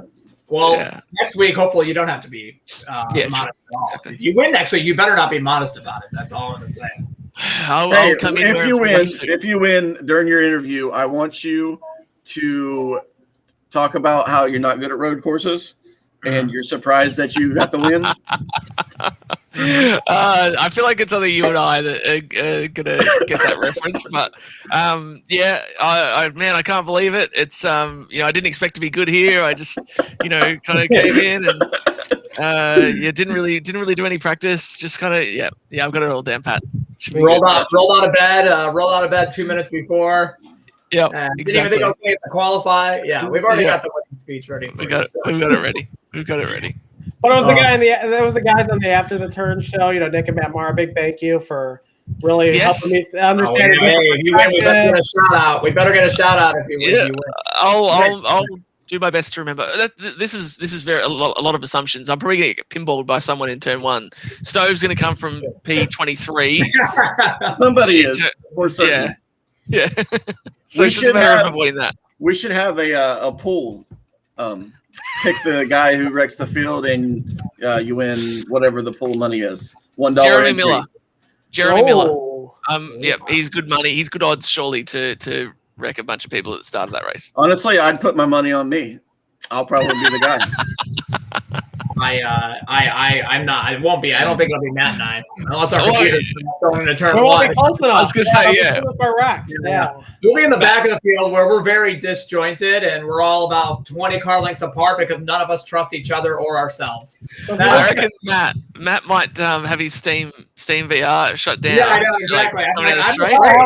He's going to enter turn 1 at 150 mile an hour and just send us all. It's going to be amazing. Before this. I took the same liberty of taking the same computer that crashed a couple times and broadcasting the show successfully so far, it seems. So, but yes, fingers crossed for better luck next week. I think you'll see both of us likely on the incident report list because 10 incidents does include a penalty point. So, I don't know. 10 runoffs in this race. You don't think that's going to happen? Coda's got runoff to Formula One track. So I feel like, I could be way off, and I'd say this with only running laps in the Formula One game, but I don't think it's going to be as bad as from that side of it as maybe you think. Like Montreal specifically was like there really was no runoff. It was basically like a street course if there ever was one. There's 24 turns at Coda, so there's plenty ample opportunity. Yeah, no, exactly. But I guess it depends on what their incident count is. So I'd be curious to see what that looks like. I have no idea. So maybe you're right, Sam. But I think it'll be cleaner after turn 1 than you think. I also did not watch the Coke race tonight, so after that first lap, maybe it wasn't so. I don't know, but well, I don't know. I feel good about it. I'm really excited for real life, so I'm really excited to see how it plays out. Let's see this. Where's the schedule at? I'm trying to find it right now. Where are we after Coda? I don't know. Gotta be at Charlotte? 600. Yeah. Then then Sonoma, then the All-Star race, then Nashville. Then I don't even know what Nashville is. And it's you know what? It's not made yet, is it? We don't even have that in the game, do we? What type of track is it? So it's a 1.3 Super Speedway. Yeah, it's a 1.3 mile concrete. 1.5 miler for all. Yeah, it's concrete. Kentucky, right? Concrete? Yeah. But the difference here is it's going to be with the low downforce package. I know what track it is. So you get it's going to be a Sam Nieto track. Exactly. Like Sam, you had it right. Yeah. I hope so. You're going to like this. Yeah. It is like Kentucky. Is there am I right in saying, do we have Road America? Yeah, it's right after Pocono. So July 5th. Hell yeah. What and what do we got after that? Tell us if we didn't ever do that Final Four thing. Can we see what are the throughout the playoffs? What are the tracks we got in each segment? Yeah, so Darlington, Richmond, and Bristol is round 1. I'll advance to that if I don't get wrecked. Short tracks, basically. Yeah. Darlington, Richmond, and Bristol. Golly. But then the roll. It's a big if. Richmond and Bristol have had a lot of accidents, right? So just avoid trouble, maybe it'll be okay. But Yeah. That's a big F. And what you got to be within the what point range do you have to be within to Top 12. advance? Top 12. Top 12. Okay, yeah, fair enough. Yeah, cool. And then If you we have, remember back to last year, the leader got taken out at Bristol. Yeah. Okay. What round 2 is a little more standard, right? It's the Roval Talladega. That's not really standard. Yeah, that'll Okay. be when I make my exit. Okay. No, Or not that he's way. going to win the Roval, so he's going to go all Yeah. in round 8. Yeah. hopefully win I Roval, I can't survive a road course and then a plate track. It's just not possible. Oh, so is it only those 2 tracks for that No, round? it's got to be Vegas, too. Vegas is. Oh, Vegas. There you go, Stan. Maybe I can pull out a miracle at Vegas. Well, I can tell you right now, when I make the playoffs, if I make it to round 2, I will not be at. Wait, never mind. It's Texas. It's in the next round. I will not be at Texas. So, but I make it to the final. Yeah. Sad. I would say you can win at Talladega if you somehow make it there. You've done some restrictor plate promise. So. And what's the round after that, or is that then the final round? No, we got a round of 8 with Texas, Kansas, and Martinsville. So those are more, I would say, standard. There is a standard round. Yep. And then Phoenix. So do you think if you make it to the round of 8, that those tracks can get you in the final 4? Is that possible? Me or Dancing? Yeah. Yeah, either of you really, but I know Those are good tracks for me. Yeah. Yeah. Yeah, I think if I mean I would hope that Roval I can just auto transfer into that next round, and then those tracks for me are okay-ish. Phoenix is an interesting one because obviously we went there for the final race. We went there round 3 of this year? Yeah. That was when Sam didn't qualify. I had a ton of speed too. A ton of speed. Of course. That's Race winning speed. But like I was running, that's the one where Agnell really showed up for me. That was the first time I'd sort of take a note of him. And I ran P2 to him forever, and I was trying my hardest. Like I was like, man, where am I going to get? Like Sam was talking about with the draft block at Dover, I was in that with Agnell. I was just stuck, 0.1, 0.2 right there, but I just couldn't get a run at any point. So that'll be an interesting race. Hopefully, it's a bit more conducive to good racing later in the season. Is it night or is it day? Do we know? I'm assuming it's day. I'm assuming it's day. If we're going to do it at the same time as real life, it'll be during the day. Yeah. But So I don't know. That could be a non-event. I don't know, but hopefully we get there in the first place. I would hope that Sam, you get there. We'll see. I think you got a shot. I think you would have a shot with your speed. Even that round with the Roval and Dagger and that, I feel like Roval, you'll be decent enough to get like top 10 sort of speed. I'd like to get a top 15. Yeah, and then Dagger, who knows what happens? Yeah. The thing is, it's just if you look at the points, Drew is just so far ahead of everyone. But after that, it's really not. Castell's doing really well, consistent. But after once you get past third, it's very, very, very tight from fourth down to 16th. So wasn't it Lariah that was supposed to win the championship? Didn't he have it locked up last year? Almost, yeah. No. Well, he didn't have it locked up. There was a I don't want to harp on Steve Durham. Go for it. There was an unnecessary caution, right? That messed everything up. When you wrecked the 5th time, put it in the pits. Just park it. That there was a point where I asked. So I don't remember what lap it was, but this is the championship race last year, and Durham just loops it out of 3 right in front of me, and I thought he did it on purpose because I know that he's friends with Daniel, and I thought, nobody's this bad. Nobody is this bad. He had to have been helping Daniel, maybe Andrew. I don't know if they're friends. Yeah, but no, he was really just that bad. I don't think that he was helping him. But yeah, you go back and watch the replay there. Yeah, 3 or 4 times he influenced how the race would have ended. There was a time where Michael could have won it if a caution didn't come back out, but it went both ways. Yeah, I like Steve. We should get Steve on the show.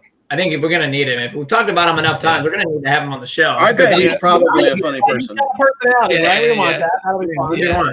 I was just thinking as well, like while Sam was talking there, like it's easy to get for us to get it twisted because of the fact my cat's talking to get we spend so much time like in the, and especially with the VR, like I think it was Sam who said it earlier, like it's so intense and you get sort of angry at the time. But realistically, like the thing that's kind of cool about it is, okay, he might kind of suck in some circumstances trying to do the pretend race car thing, but I'm sure he does seem like he would be a nice guy, and I think it's cool that we can all sort of share this passion that we all have. So I guess as much as I find it funny to be a bit of a jerk at times, it's also with the asterisk that's strictly about the pretend race car part, and not representative of them as a human being. So hopefully they don't hate me too much, but yeah. I think it's pretty evident just in the podcast here. I think this is episode 5. And it continued to be longer. I think we just eclipsed last week's episode, and it's very easy to talk about what we're all passionate about because of our mutual interest in RSR and iRacing and motorsports in general. So, I mean, it's been very natural and I think easy to talk to you guys. I'm very happy to have everyone here, and it should feel like this. It should feel like this community. I think if you get caught up in the moment, like many have, and then maybe you don't let things go like many others have, you kind of miss that. So certainly very easy to see as well. So locking it in on our 4, because I don't think no one made a definitive final 4. So Nick, we'll start with you. Who's your final 4? Eberhard for sure. I think maybe I know he's 21st, but I would say Eberhard. I would say, obviously, Ferners or Freenaj, or however we say his last name. Just call him Drew, yeah. I want to say Danson. I think you're going to I think you'll make it because I think I just think you're going to probably win some races here. There, yeah. And then I think Lariah. He's been really quiet again, and but I just run it over. Yeah, he was third? He's third in the points now, or like top 5. Michael needs to get aggressive. Michael is the nicest guy that you will ever meet. He needs to get pissed off. Somebody needs to piss. That's going to be my job before races, is to piss him off. So that's mine. Matt, what's yours? Matt Mara. Farinaj and Casto, I think are almost locked. Danson, you've had the speed. You know what? You need to qualify better. And I think I messaged you that earlier today is like you had no business being around Stove Price. The issue is you qualified so poorly that you have to make your way up the pack, and inevitably we're going to be idiots back there. So don't be around us, right? But if you don't, I think you, and then I think I look at all this. Nobody's brought up his name, but I think Agno Phillip, I think is number 4. I brought him up. Yeah, he did. I think it was when when Matt walked away. Okay. I like our little community. I like our community around 25th. They're a bunch of good guys. We have fun together. We don't have the fun you guys have, but we're having some kind of fun. Being back there is like being in the ghetto. You just want to get out as fast as you can. But we have fun. We have fun though. We enjoy it. Okay, that's something completely. Maybe we'll save this topic for another episode. We have to. We're saving it for 35th deserves more points than 43rd. Okay, because the racing back there is intense. If I finish 35th, I beat 8 guys. Give me 8 fucking points, please. I feel like you should be penalized for being 35th. You should get negative points. Yeah. Get points taken away from you. Like, how dare you be that? You just get a sad face for on the points list. I want the points. It's hard to beat guys in this league. It's not easy. I mean, Danson, you finished like 40th last week.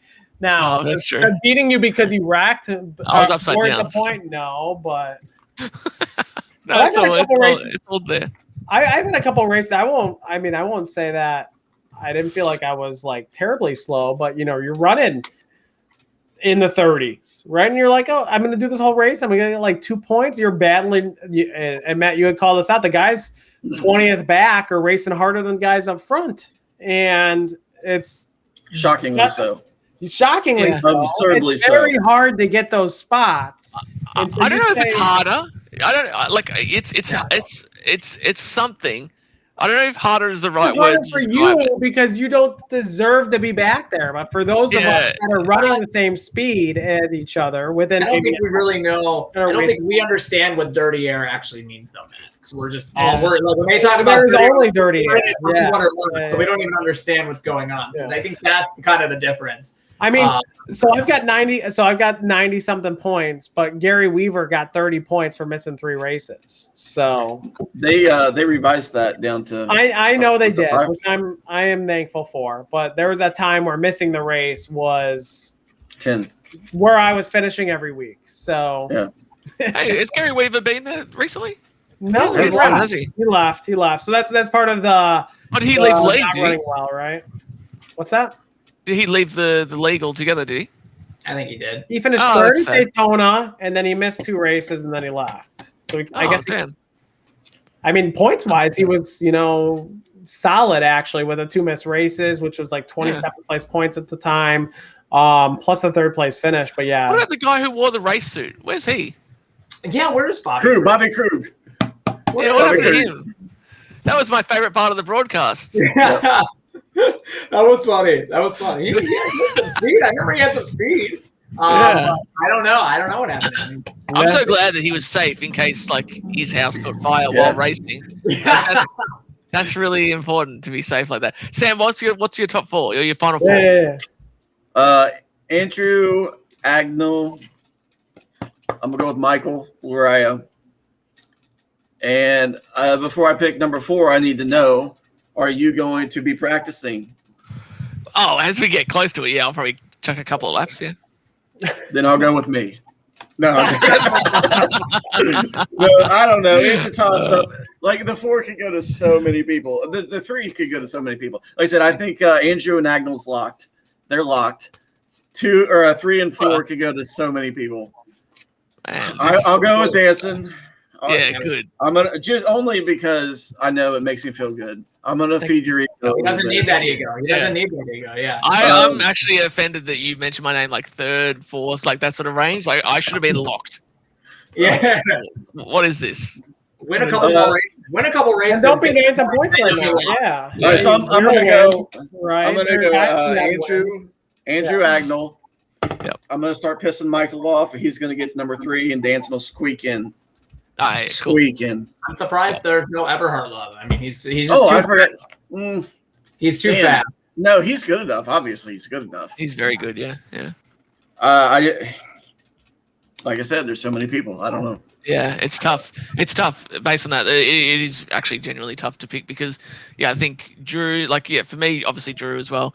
Agnell, I really want to put in there because he's been consistent. He's consistently at the front. Eberhard. Eberhard's interesting. I obviously I don't know how last season went, because I didn't see the Cup series or anything. But I feel like if he has a bad first 2 races, then he could just give up, and that's what makes me sort of tentative with him. But then there's every chance that he could go out and win the first 2 races. You know what I mean? Like he's that good. So he has to be there. Lariah should be, but I mean, based on what I've seen from Lariah, he's like that sort of hidden gem. I think is sort of the phrase. Like I'd never heard of him before I did the Winter Series, and I was like, damn, this guy's pretty fast. Who is he?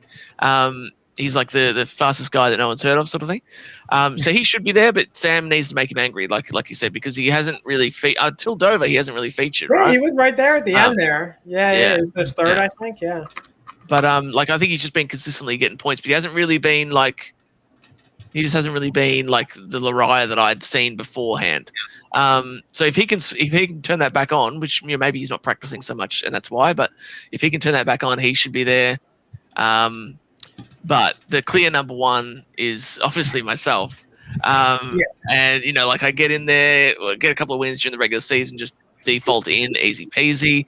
The first couple of races, just all we got to do is rack up some points. Get the Rover win, we're straight through the next round, and then we've got what is it? Kansas, Texas, something or other. Is it another one? I'm gonna win Kansas. Yeah, you're gonna win Kansas. I'll come second. Kansas. I'll let you buy in the last lap so you can win Kansas.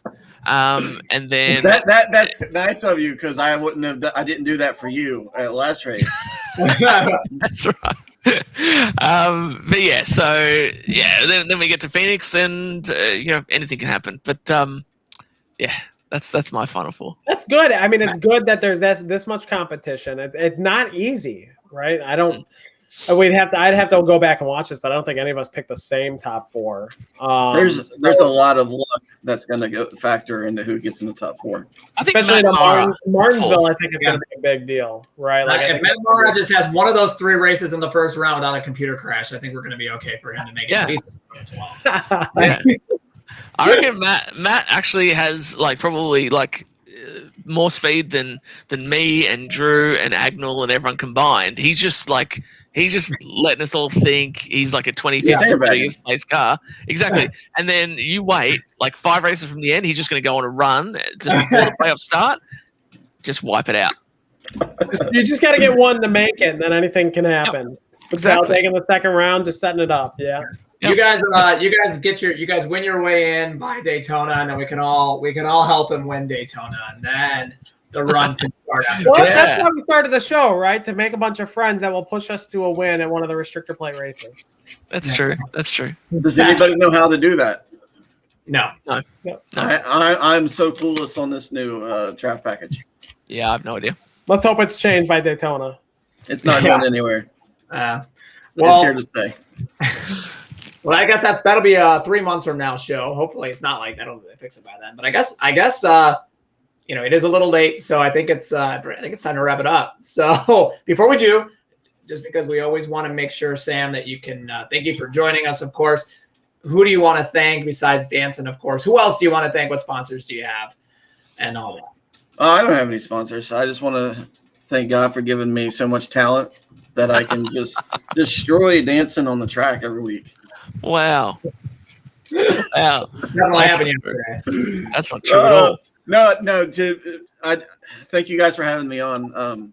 Thank Evan for putting on a fantastic league. I know it gets probably very frustrating for him having to manage a league while he's broadcasting. I'm sure he just wants to broadcast, but having clear the black flags, please. He does. Yeah. Next time I get DQ'd in qualifying, obviously just clear it. I mean, what's so difficult about that? That's true. Oh, it's funny, but okay. Well, and Danson, your cat's making an appearance. He was getting really agitated down there. Sam, is that your cat in the background on the couch, or no? Or is that just a rug? Where is he? He has to be somewhere. Oh. There he is. I knew he'd be sleeping in the corner somewhere. What's he doing over there?